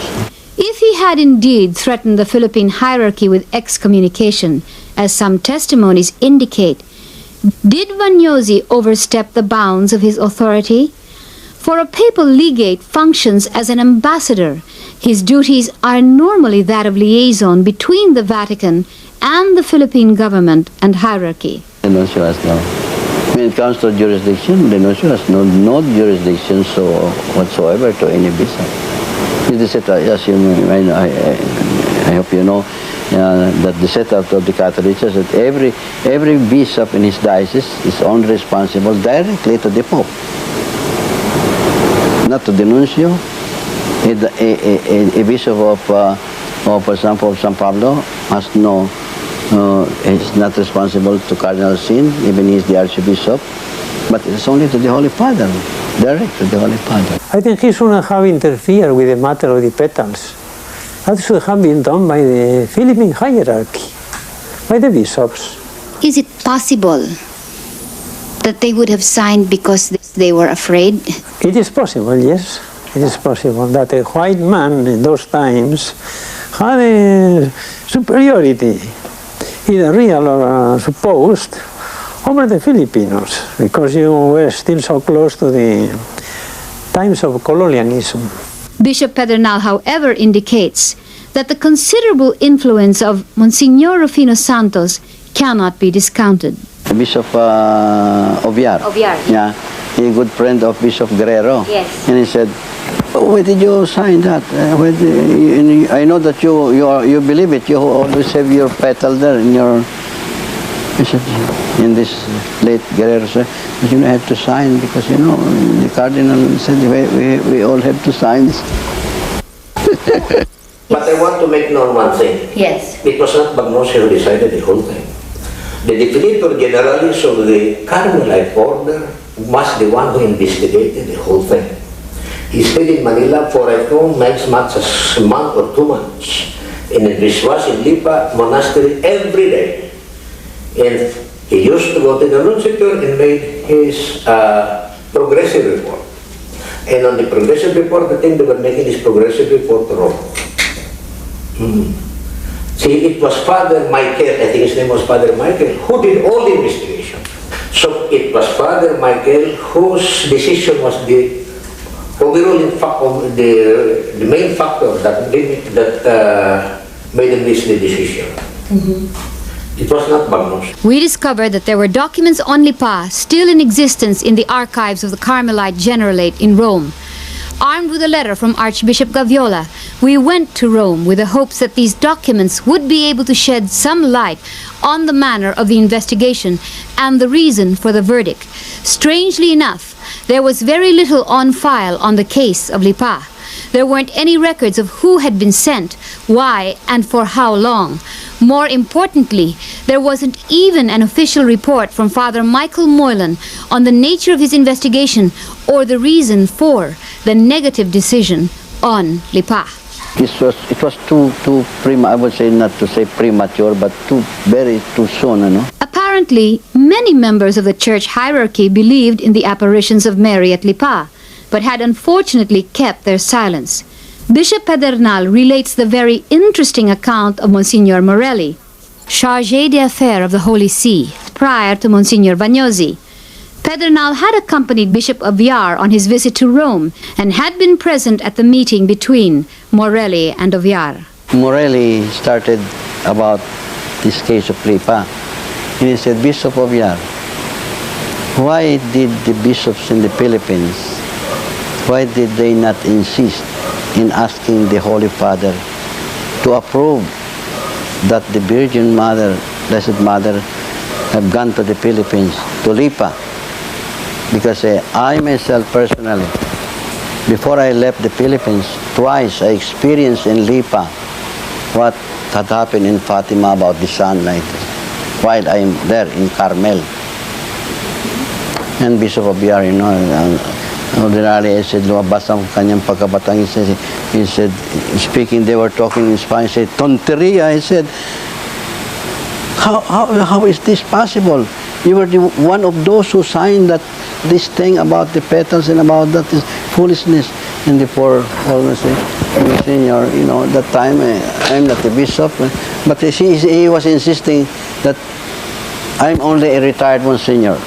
In fact, Bishop Aviar still says, you are here at the point of the nose of the Holy Father, so you tell the Holy Father, you approve that the Blessed Mother went to the Philippines there in Lipa. He said, what can I cannot do that. I'm nothing here. I'm only praying as an old retired Monsignor, canonigo. But I say, you bishops in the Philippines, you have more influence and power to tell the Holy Father, please declare that the Blessed Mother. And so the bishop, afterwards, he was explaining, saying, you said that when you were there, you said you signed that document, that there was nothing. Now you're telling me now that you believe that the Blessed Mother went there, no? And so I was joking, Bishop Abiar, I say, tama na ho, huwag na ninyong kagalitan, baka tayo hindi pa kanin. So during the lunch, and before we left, again, Monsignor Morelli, he pulled out from his pocket, Monsignor, this petal, which I got from Lipa during the shower, will not be, I will never separate from this petal until I die.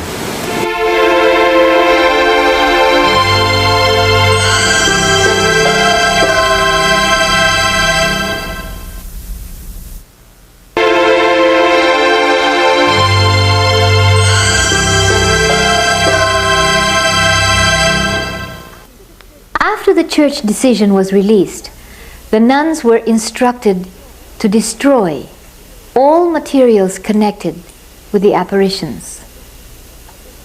I think it was 1 week that we were burning and burning. Sinunog yung diary ko pati diary ni Mother Cecilia. Sinunog nila lahat. Leaflets, books, novenas, everything. They were piles and piles and boxes. You had to burn all of that. We began burning, then after about a week or less than a week, Mother Jacinta got sick. And after that, the whole community helped in crumpling the paper first. It extended to about a month in all. We as exorcisters, we had to burn our own pictures at saka yung petals. You burned? What did you burn, sister? Petals and pictures. I see. What about letters? Did you ever have a lot of letters? A lot. So you burned a lot of petals? Not a lot, but a good number. At saka yung pictures niya. These were the pictures of the statue? For our Blessed Mother. Even the convent at Haro Iloilo wasn't spared. Unfortunately, a young nun had excitedly showed her precious petal to to one of the Carmelite investigators sent by the Generalate in Rome. And soon afterwards, Sister Mary Tayamora was ordered to burn all petals and material connected with the apparitions at Lipa. She states that as she did so, a gigantic blue flame issued from the small pyre, expanded to the height of 4 feet, and lingered until everything was consumed. The statue of the Mediatrix was also ordered destroyed, but the nuns couldn't bring themselves to do so and devised ways and means to save it. The statue, we did not burn it. It was kept. And then it was in a corner, and then it was covered with cloth. But they put a heart at the center to make it look like an Immaculate Heart, and they painted it blue. There was a time, and then it was exposed in one of the rooms. And then afterwards, I think, when Monsignor Santos or somebody else came and said, do not do that, so it was kept again. Strict silence was imposed on the Sisters of Carmel. They were never to speak of the apparitions again. To reinforce this order, they were told that if they spoke about it amongst themselves, they would be guilty of a venial sin, and discussing it with outsiders would constitute a mortal sin and possible excommunication. As shocking as this may seem to us now, one has to remember that this occurred in pre-Vatican II times. Much has changed since then. In fact, our superior from Rome came to us and told about it, not to speak about it anymore. Even Monsignor Reyes, the one who died, he told us, he brought us to the choir and then summoned us and said, it is forbidden to speak about that Lady of Lipa. So we kept quiet about it. By declaring an absence of supernatural intervention in the events at Lipa, the Church had, in effect, implied that the entire affair was a hoax, and thus brought down upon Carmel a deluge of public detraction. But among the thousands of devotees, there was shock, pain, disbelief, and anger. I don't believe in that. I remember being very deeply hurt by all this talk. I cannot accept that it is not true. Ako'y para kung masama loob kay Monsignor Santos. Alam niyo ang hinihingi ko lang kay Mediatrix. Huwag nang shower. Papagyuhin mo ng petal to sa obispong ayaw maniwala. I sort of felt offended and I heard the news that this was a hoax. Masakit. Masakit sa amin talaga. Because my faith is strong that happening is true. Ari, yung alam namin totoo, ayaw silang maniwala kaya masakit sa amin. Even if the people will not believe, I believe. The first thing I told Mama Mary, please let me forget. No? Just please let me forget all these things, especially when I was out already. And just please let me forget. Because I respect what the Church declares. From the beginning, Carmel had its share of detractors, and with the release of the Church's official pronouncement, skeptics had a heyday. The general rumor spreading at the time was that the nuns at Carmel were unscrupulous opportunists, conspiring and inventing stories of apparitions to make money for a new chapel. There was all this ugly talk. Can you believe na itong mga madring ito'y yapak? Tumutulog walang unang kundi kahoy, nagpapakahirap. Itong mga madring ito'y magdadaya. Sasabihin yung mga flowers na yun yung galing sa itaas man na sila nag-ano. Kayo makakapaniwala ba naman ang ganun? I could not in my heart accept the fact that, that a hoax could be perpetuated by holy nuns, particularly Carmelite nuns, who were known for their faith. Hindi napakalaking kasalanan kaya kami nandito para magpakabanal kung gagawa nun di mas malaking kasalanan namin. The sister never had an intention of building their chapel. I would say that as religious, I think, personally, I cannot believe that they just want to deceive, just to build a church in their convent, and they will deceive people like that, you know? There was talk of a blower hidden within the convent, which the nuns purportedly used to create the famous petal showers.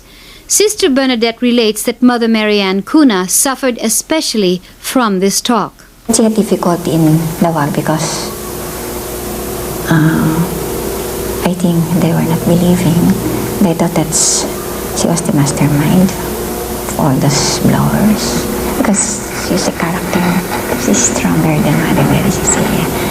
So the blame was being put on her. I was told that the sisters use a blower to blow the petals. But I could not believe it. Being a technical engineer, I know the effect of a blower. One, it makes a lot of noise. So those people there, they will notice the noise and then inquire why. Second, when you blow something, it goes in a curved direction due to force of gravity. But in this case, the petals just happened about 10 feet high and fell directly below. And besides, a big blower cannot reach probably 50 feet. And what happened with Mrs. Quezon was about 70 feet away. How can it reach? So I could not believe. I can testify. We have no blower. Because I'm doing cleaning the whole, we had only that, that whole cloister, no? And I used to work in the basement. I didn't see any blower. And did you have electricity in your cells? None. In 1948, did you have electricity in your rooms? When I entered, there was none. There was no electricity. None. So, did you happen to have electric fans? None. Okay. So you had no electric fans. Therefore, the theory that there was a blower. I do not even know what is a blower.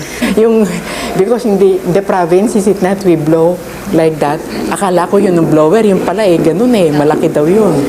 Retired General Godofredo Juliano, then the commandant of Lipa Air Force Base, attests that the petals could not have been thrown out of an airplane or helicopter, as he would have been aware of the air traffic in the area. He too had witnessed one of the famed petal showers. But I was not able to see anybody. I, in fact, went also a little beyond back of the side of the chapel to see if any of the windows were open. All the windows were closed. I could not determine the source from where they came from or how they started falling on the courtyard. Guillermo Milan, then 35, who had fallen away from the church, did more than look. Convinced that the nuns were playing tricks, he clambered up a tree, positioning himself with a brownie camera next to what he saw was the only open window of the convent's second floor. And a little later, people began to cry, "Shower, shower," necks craning up as a fragrance filled the air. Dahil salita, ako'y huli ko na ito. Iuhulog, madre. Ako'y talagang ready. Doon sa, ay naku, ang pangyayari ho, talagang ako'y kinikilabutan. Bakit ito? Ang mga tao'y nagtingala. Wala nakakakita. Ako ho nakakita. Mismong isang petal na above the roof. Paano manggagaling sa bintana? Nakumbisi ako ngayon, hindi sa bintana nanggagaling. Climbing up to the roof, he was amazed to discover not one, but several freshly plucked petals arranged in the form of a rose. Ang akipita ka, wala namang maglalagay o maghuhulog sapagkat ako'y nakaabang. He hurriedly scooped them up, put them in his pocket, and fought off the pilgrims anxiously grabbing at him for a petal. Siyasakal ako ng tao. Upon arriving home, and in the presence of two reporters, dahan-dahan kong binuksan. He discovered that the petals he had so zealously hoarded had disappeared from his pocket and only one remained. Nawala yung maraming inilagay ko eh. Yung pumatak na isa ang naroon. And so began a change of heart. Di nga ho, ako'y parang na-convert. He ceased his nightly drinking bouts and started to help the nuns distribute the water. Ang pakiramdam ko, nakipirmi ako'y mag-ano yung hanggang sa ako nag-aral na rosary. Hanggang ngayon ho, ang rosary hindi ko nakakalimutan. At before going to bed every night, ang Blessed Virgin ho, meron akong devotion sa Blessed Virgin. At nung ako'y nandito, nung ako'y makonvert na, lahat ho ng aking problem na mapakabibigat, solved. Witnesses were also at a loss to explain how the petal's vertical trajectory could be maintained despite strong winds blowing across the courtyard. The images found on the petals also mystified many. Detractors, however, said that the nuns had impressed images onto the petals before throwing or blowing them down. The person who told me about all this was a member of the commission, a scientist, Dr. Kisumbing. At the time, he was director of the Bureau of Science. And he told me about how all this whole thing was a hoax, it was fake, that some unseen hand or hands had, imprinted this outline of the Virgin on each of the petals with painstaking patience, I imagine. Dr. Kisumbing's declaration that these petals were earthly and not heavenly ones elicited comment from some newspaper columnists who questioned his expertise by asking if he had ever had occasion to examine any petals that had originated from heaven. Despite what seems to be a lack of hard evidence or logical basis, the hoax theory has remained remarkably resilient over the years. And today, the dominant impression many have of Lipa is that of the nuns and their infamous blower. To this day, a number of journalists continue to propagate this theory without, it seems, any effort to check out the facts, irresponsibly repeating or culling from previously published misinformed reports. Without benefit of a thorough investigation, rumor was printed, then published as fact. And it is an outrage that no one ever thought to inquire if, in 1948, in an area laid waste by the devastation of World War II, the Discalced Carmelites, sworn to poverty, had the electricity or space required to operate a gigantic machine capable of blowing rose petals across a courtyard and several hundred meters into the sky.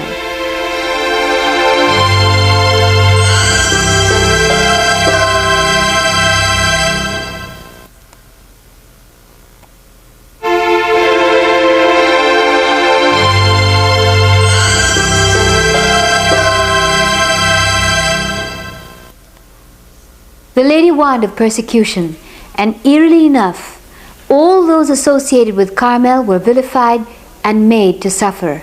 Stringent sanctions were imposed upon the community at Lipa. Yeah, our vows were, were delayed. We could not make our perpetual vows.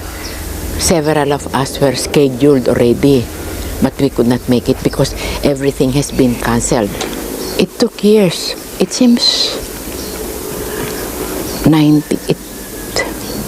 I don't remember, but it seems 1953 only, something like that, or 54. Yeah. And also the simple professions of the sisters and the clothings of the sisters were delayed. And then aside from that, we could not receive aspirants. The files of the correspondence between the new prioress and the diocesan administrator bears this out. And not only were the doors of Lipa Carmel ordered closed to applicants for the religious life, but also, despite repeated pleas, to hired help and any outside assistance. It is also curious that in several chancery records documenting the history of the Diocese of Lipa, all evidence of the existence of the Carmel community has disappeared, and it is not even listed among the religious congregations residing in the area. The nuns were constantly berated by priests who came to Carmel to lecture and scold them for their alleged misdeeds. I remember one of them when he came, and then we served him, no? But that was already after that. He said, "Oh, you see, you have plenty of things to serve because you really made money, and you bought all this with that money that you fooled the people." It is humiliating because to be told that you are the dishonor of the order or of the church like that. For a long time, Sister Elizabeth single-handedly supported the entire community through begging and was solely responsible for all of Carmel's external needs. She recalls that it was a very painful time, for she would be sneered and laughed at as she went about her duties in the outside world. I had to run here and run there, go to the town. And then, yung sinabi na, kami daw lahat na nag-invento, nagpayaman daw kami, basakit. Teresing subsequently left Carmel in 1951. She had been asked to do so, purportedly because she had not completed the residency required of a novice due to her frequent sessions with the commission at UST. However, instead of sending her away, Ma Mère, one of the foundresses of Lipa Carmel, instructed her to leave of her own volition, as this would enable her to return. Hindi ako makatulog. Yak ako nang iyak sa convent, no? And then I left. I went to my parents. After 2 weeks, she thought of paying a courtesy visit to the papal nuncio, Monsignor Bagnozzi. So I went up and I was made to wait for half an hour there. Then when he came out of the door to see me, I stood up and I was going to kiss the ring. He didn't want to give his hand, no. And then I said, Your Reverence, I said, I just came here to let you know that I left Carmel for treatment, no. And he drove me away. He said, "You little devil," he told me, "you better get out of my place." He said that. Then I knelt again, and also, "Please give me your blessing." He did not give me my blessing. He did not give me any blessing at all. So, when I heard that, he shouted at me, nearly pushed me out of the door. Because, hindi na lang balik. All for Mama Mary na lang. And my intention was very good. Parang just out of courtesy, no? Just to let him know that I was out. So, umalis ako. And then when I went home, I was crying. She told Cardinal Santos about it, and in the light of his denial of the authenticity of the events, his alleged reply gives one pause. Sabi niya talagang, totoo yata yung sinabi ng mahalabiran that you will be suffering up to the end of your life. The same might well have been said for the main witnesses of the events at Lipa. And yet, despite the deep tragedy that marked their lives, in utter obedience, they never made any official statements, only confiding to very close friends their belief in the apparitions at Lipa. However, those who had given the orders have passed away, and the rule of silence no longer applies. Nonetheless, we sought and secured Archbishop Caviola's approval for the interview with the Carmelites of Lipa. Bishop Versosa stayed on in the old Palacio at Lipa until the end of his term, then joined Monsignor Oviar for a time in Lucena before returning to his hometown in Vigan to die. Sister Bernadette recounts that Mother Marianne Cunha remembered the day the bishop came to say goodbye to the community at Carmel before leaving for Vigan. He could not tell them that he was leaving, but she told me that he was crying, and the only thing that he said was, "In patria," in heaven. Monsignor Gregorio Salvatus, Versosa's secretary in Vigan for 27 months, described the aging bishop as a broken man. A sickly old man, nervous, he was depressed, but he never complained. To his dying day, the bishop was said to have treasured a replica of the statue of the Mediatrix of all grace.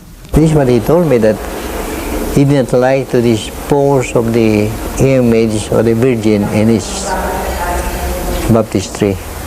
It just remained there. Bishop Pedernal opines that Monsignor of Villar was also thought to have been party to the nuns' alleged scheme, and this was perhaps the reason for his removal as auxiliary bishop of Lipa, and more importantly, what kept him for so many years from his position.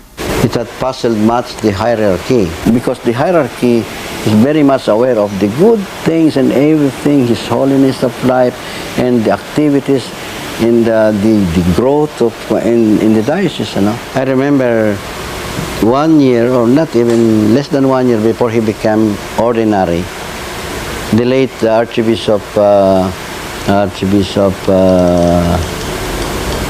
Lino Gonzaga. No? He was then the president of the Bishops' Conference. I was already bishop, and one time he cornered me there in Baguio. He said, "What do you know about this? Why is Bishop of Villar until now, after 3 petitions of the whole hierarchy of the Philippines, asking the Holy Father to appoint him as Bishop of Lucena, not just as apostolic administrator?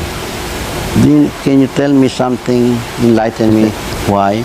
So he said, "You tell me, if Cardinal is the one that is blocking, are you willing to come with me to Rome, personally to the Holy Father? Are you ready to tell the Holy Father everything you know about this, what happened, why?" And yes, I said, "I'm willing to go." But you know, after that talk of us, after 1 week, came out the appointment as ordinary of Lucena.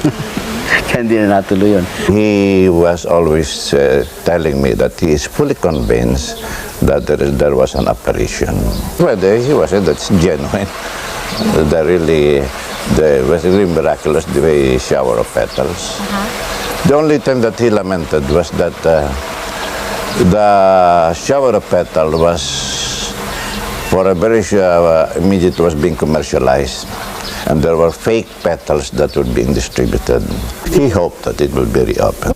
It is curious that of Villar was later to found a religious order which he named the Missionary Catechists of Saint Therese. Therese of Lisieux, or the Carmelite nun called Therese of the Child Jesus, is also popularly known as the Little Flower, and is the saint for whom Teresita Castillo was named, for her mother had made a novena to this saint in the hopes of begetting another daughter. Teresine claims that the Little Flower had at times accompanied the Virgin in her visits to Carmel, and had even greeted the novice on her feast day. This saint is commonly associated with roses. In fact, the church beside the Generalate in Rome of the Carmelite Fathers contains an effigy of the body of Saint Therese, and in the glass case is a copy of her writings, and above it the words, "From the heavens I will let fall a shower of roses." The headquarters of the Missionary Catechists of Saint Therese in Quezon Province includes a museum and shrine erected in the memory of Bishop of Villar, and is loving testimony of how highly he was regarded by his priests, parishioners, and missionaries. It is said that favors have been granted and miraculous healings occurred to those who have asked his intercession or prayed at his tomb. At present, there is a movement underway that seeks to present his case to the causes of saints.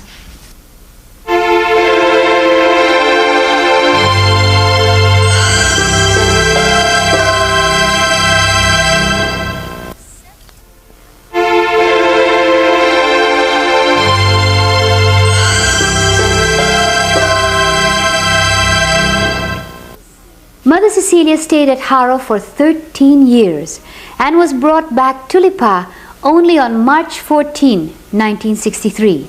She spoke very rarely on the apparitions, but one of the nuns report that she had indicated that when she died, everything would come to light. According to Mother Amy, who was prioress at the time of her death, Mother Cecilia must have had a premonition of this, for she asked permission to go, in other words, to die, in order to hasten the vindication of Mary, Mediatrix of all grace. Shortly afterwards, on December 13, 1982, she fell from the stairs. It was the staircase of the novices. We were farther in the recreation of the community. And they heard a big noise, and it was Mother Mary Cecilia. She was lying down on the floor. She struck her head on the windowsill, then from the windowsill to the cement floor, and she was bleeding very much. But she was still conscious.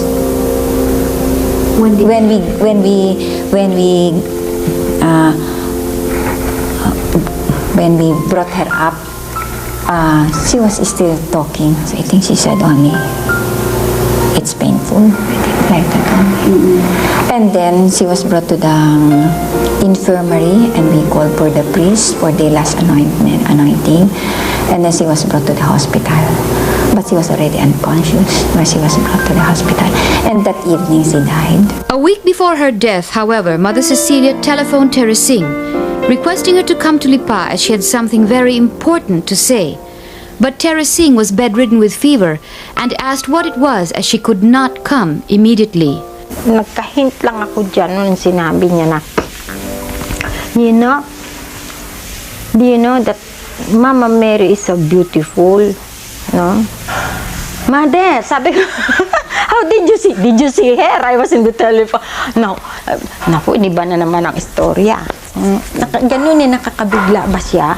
Teresing had suspected that Mother Cecilia had seen the Virgin, and on one other occasion had questioned the prioress about this, mentioning that a younger Vietnamese sister had caught her in the hermitage conversing and laughing before the image. I was telling her, siguro talaga, you are seeing Mama Mary. Sabi ko, and I'll be very happy. Sabi ko, I'll be very, very happy. Sabi ko, ganoon. Change na naman ang conversation. Sister Bernadette recalls an equally intriguing conversation she had with the prioress. This conversation had taken place in front of the statue of the Mediatrix. She said that this statue, she's already 18, she looks 18, and this statue she looks 18, but in reality she looks only 15 years old. Sister Bernadette regrets that she did not pursue this conversation, for it had certainly occurred to her at the time that the prioress must have seen the Virgin to have said such a thing. On still another occasion, Sister Bernadette heard that the Virgin had consulted Mother Cecilia on the position of the statue's arms. I asked her, "Is it true, Mother, that you were the one who told Our Lady that you would prepare her to be with extended hands than on her breast?" She said, "Yes, because she looks more motherly with that position." These enigmatic last remarks of the prioress is one of many signs that the story of Lipa has not yet ended. For even way back in the 1950s, circumstances seemed to prepare the way, as it were, for the reinvestigation of Lipa at some future, more hospitable time. Teresing, for one, was prevented by her deteriorating health from returning to Carmel, where access to her testimony would have been difficult. Some of the nuns who were vital witnesses likewise left Carmel for a variety of reasons, a circumstance which enabled them to speak freely on the events either as lay persons or as members of other congregations, foregoing the need of obtaining permission from the Bishop of Lipa. Sister Stephanie, for instance, left Carmel in 1952 and could not re-enter because of her failing health. She subsequently married a Lipa convert, Guillermo Milan. Mother Therese of the Holy Face left in 1966 to found her own congregation. Sister Clotilde, then known as Monica of the Savior, left Carmel because she was diagnosed as tubercular, but upon subsequent examination at the Quezon Institute was found to be completely healthy. But perhaps even more intriguing is that Mother Cecilia, aside from affirming the authenticity of the apparitions, apparently also believed that the Virgin would return to Carmel. 2 weeks before her death, she spoke again to Sister Bernadette. She told me that the year is ending and Our Lady is not yet here, because she's always expecting that Our Lady is coming back. Testimonies as to Mother Cecilia's character also make it difficult to associate such a woman with deception. especially on a large scale as would have been necessary for a phenomenon like Lipa. Mother Cecilia was known for her virtue and her gentle, motherly care, and was very much loved by all those who came in contact with her. I don't think she was telling any lie up to us. I trusted her. Why did you trust Mother Cecilia? I know she is good. She is a holy woman.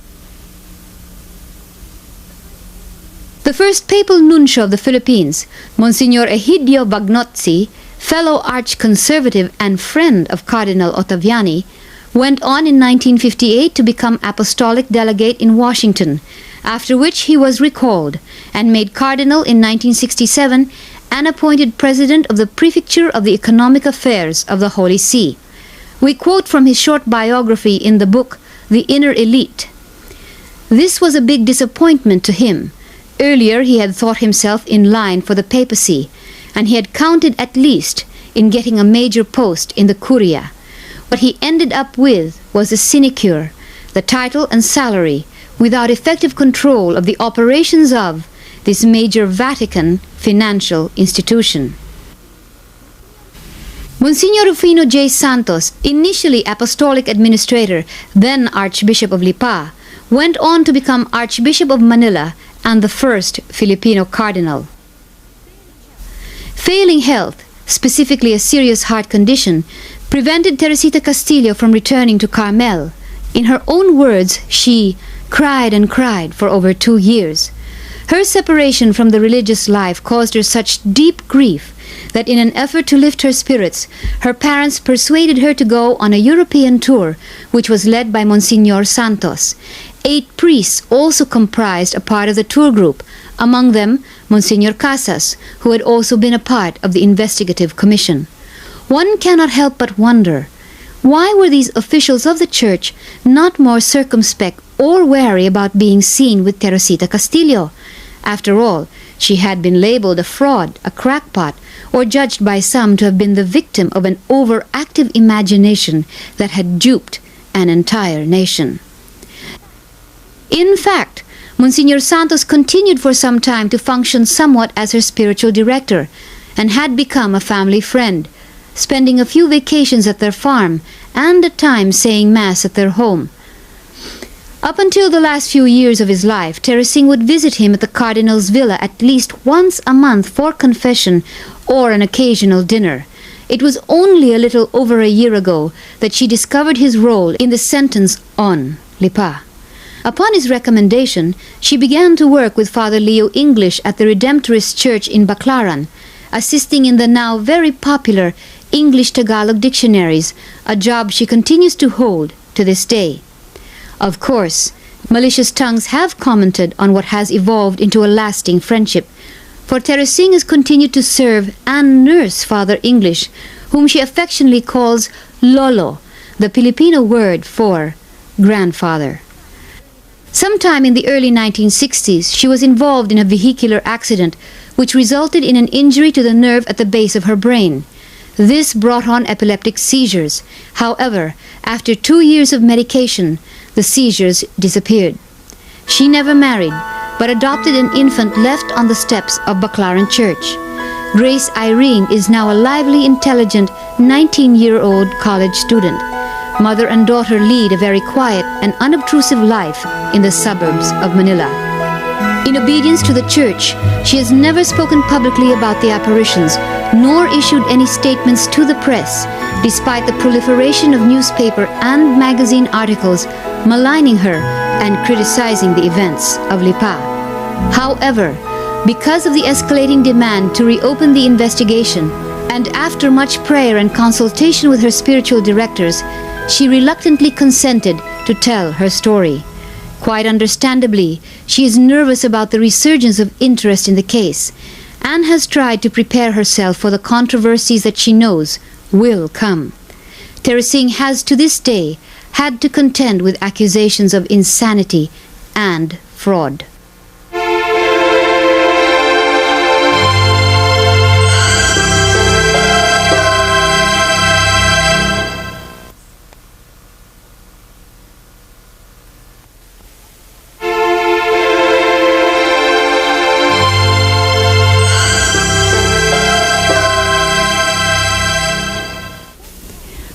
was the Church's rather hasty pronouncement on the apparitions of Lipa, premised as it was on questionable grounds and on what seemed to be a rather flawed investigation. Such efforts by the church hierarchy to clamp down on reported supernatural manifestations also characterized other supposed apparitions in other parts of the world.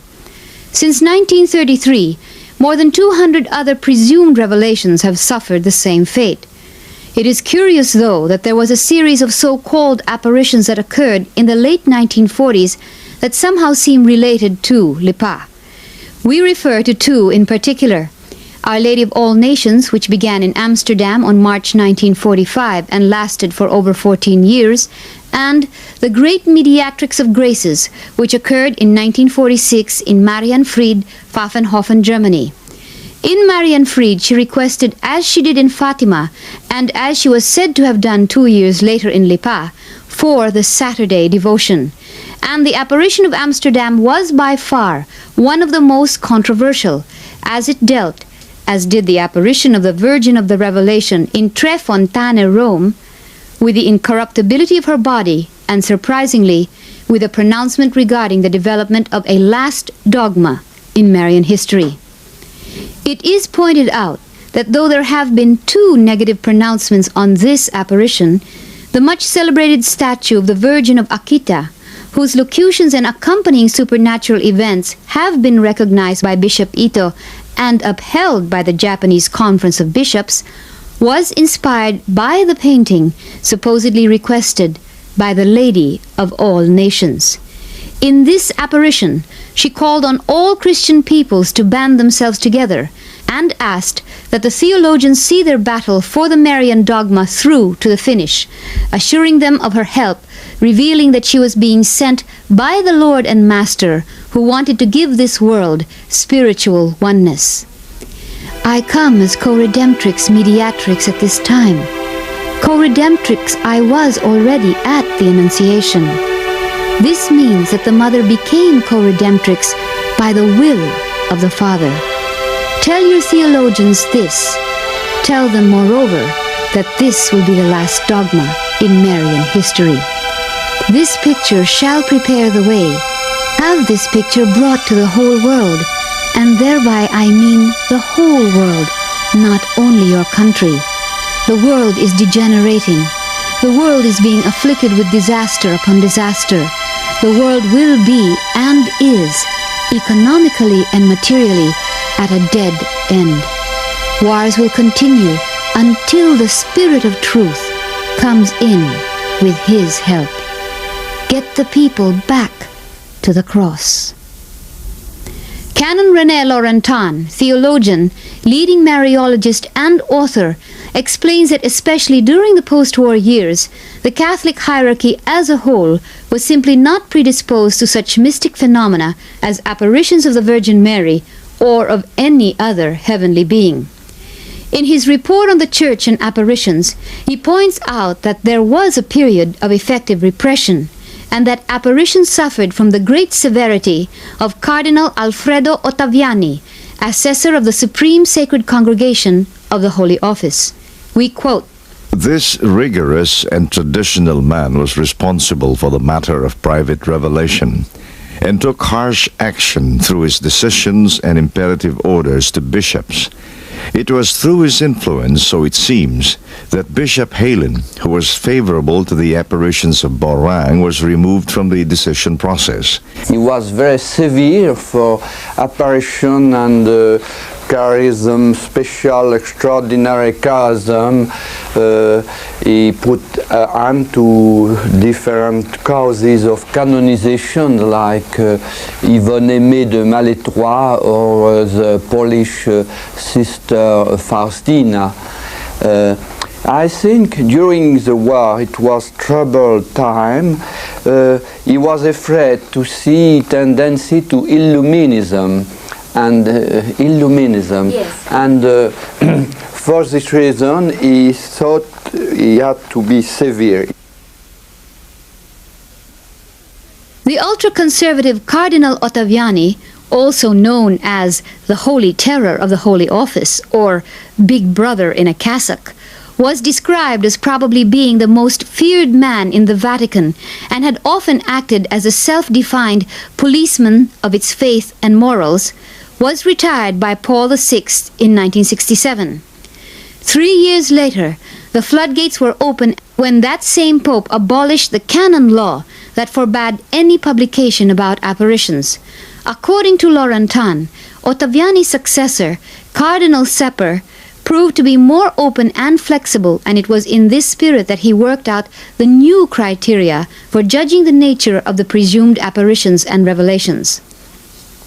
Laurentin, who was consulted on the criteria, says that this attitude of openness is shared by John Paul II. With our new Pope, everything is more open because he has a very good and open religious sensibility to every type of action of God. He wants not to put the action of God in a square, but to see where God is doing something. And it is also my way. Efforts are underway to have the Lipa case reopened for investigation. In July 1982, Francisco Di Chanco, together with Nelly Quizon, Cruz Laurel, and some others, formed the Marian Research Center, which collected testimonies and information relating to the events of 1948. They gathered more than 5,000 signatures from the laity, pressing Lipa Archbishop Mariano Gaviola to have the apparitions of Lipa re-investigated. While it is our pastoral duty to listen to the faithful, to pay respect to their own feelings, but we have also to safeguard the welfare of the church in general, and that is where the problem of making a decision lies quite heavily. There was one thing that was quite also revealing. It was a letter from our then Apostolic Nuncio, the Archbishop Carmine Rojo. This letter was dated something like 1970.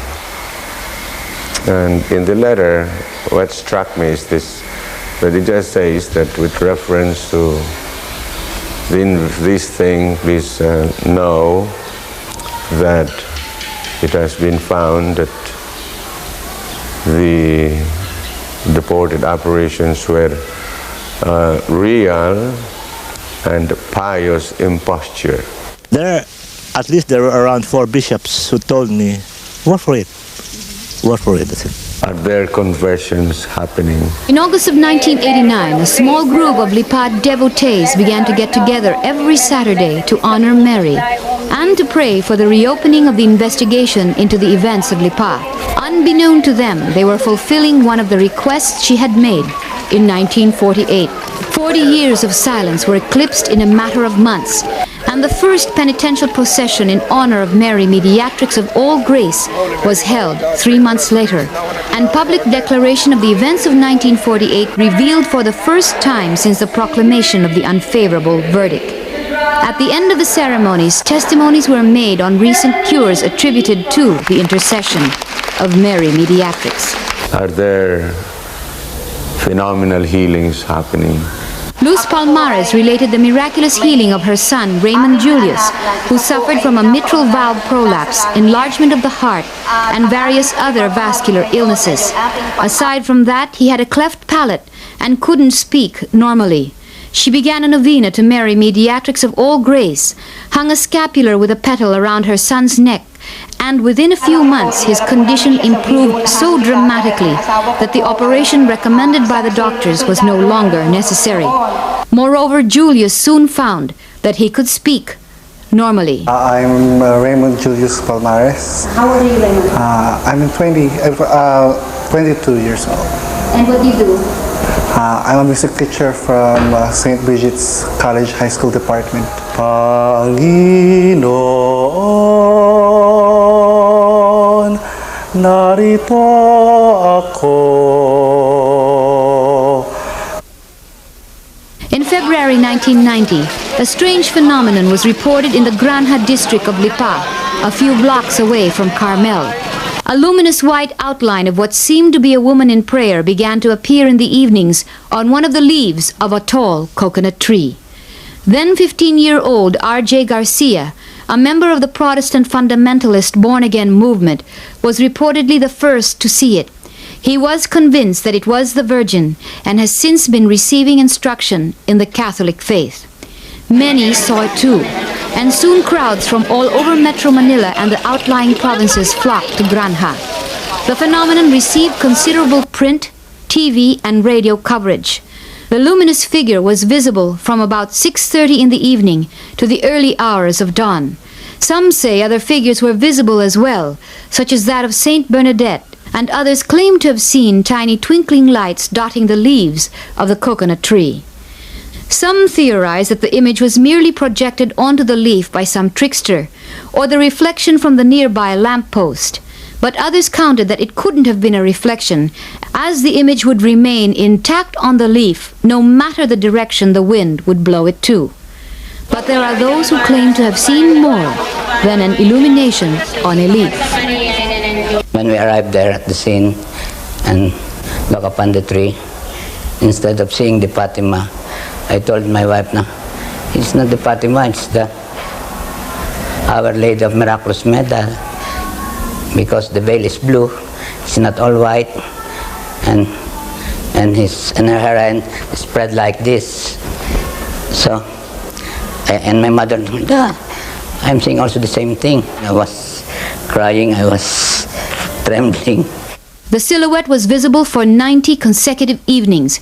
Then, on May 21st, the day after the silhouette ceased to appear, Sister Alphonse, the nun who had seen Teresing's sightless eyes in 1948, passed away. We were told that before she died, she had repeatedly asked when she would be interviewed for the Keithley report, as she had much to tell. Her dying request was to have the image of Our Lady Mediatrix of All Grace exposed in the chapel of Carmel. The day afterwards, with the permission of Archbishop Gaviola, the controversial statue was brought out and displayed for the first time in over 40 years.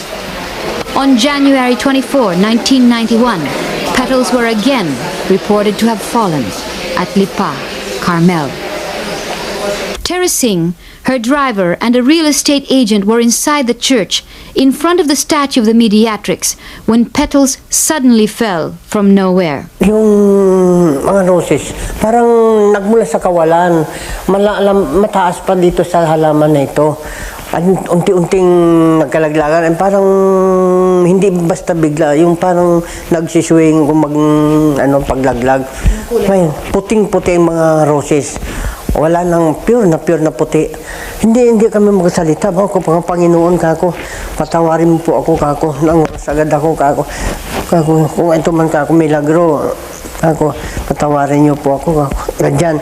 Naku, nung nakita ni Sister Celine, naku, sabi niya, ng milagro si Mama Mary, it's miracle, it's miracle. The incident made a deep impression upon Mang Maning. Ang kuwan ko ba, yung feeling ko ba sa Panginoon na parang baka may mensahe sa akin na pinagmilagrohan ako kasi hindi ko naman ako palasimbay. Ngayon, mula noon, binigyan ako ni Sister Celine ng Bible at saka prayer book at saka sabi magsimba. Parang damdamin ko parang ayaw ko ba, hindi ko ma-explain sa iyo. Kasi minsan, alam mo, pag ganyan, parang laki ng emosyon ko, hindi ko mapigil.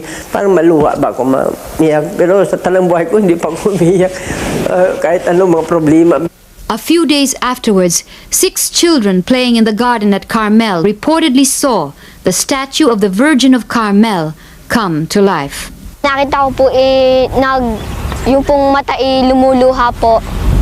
Tsaka po yung papoy nag-close fit. Yung po kami nagdasal, nakita ko pong umiiyak. Bago pagkatapos po namin magdasal, ngumiti po. Malambot. Yung damit.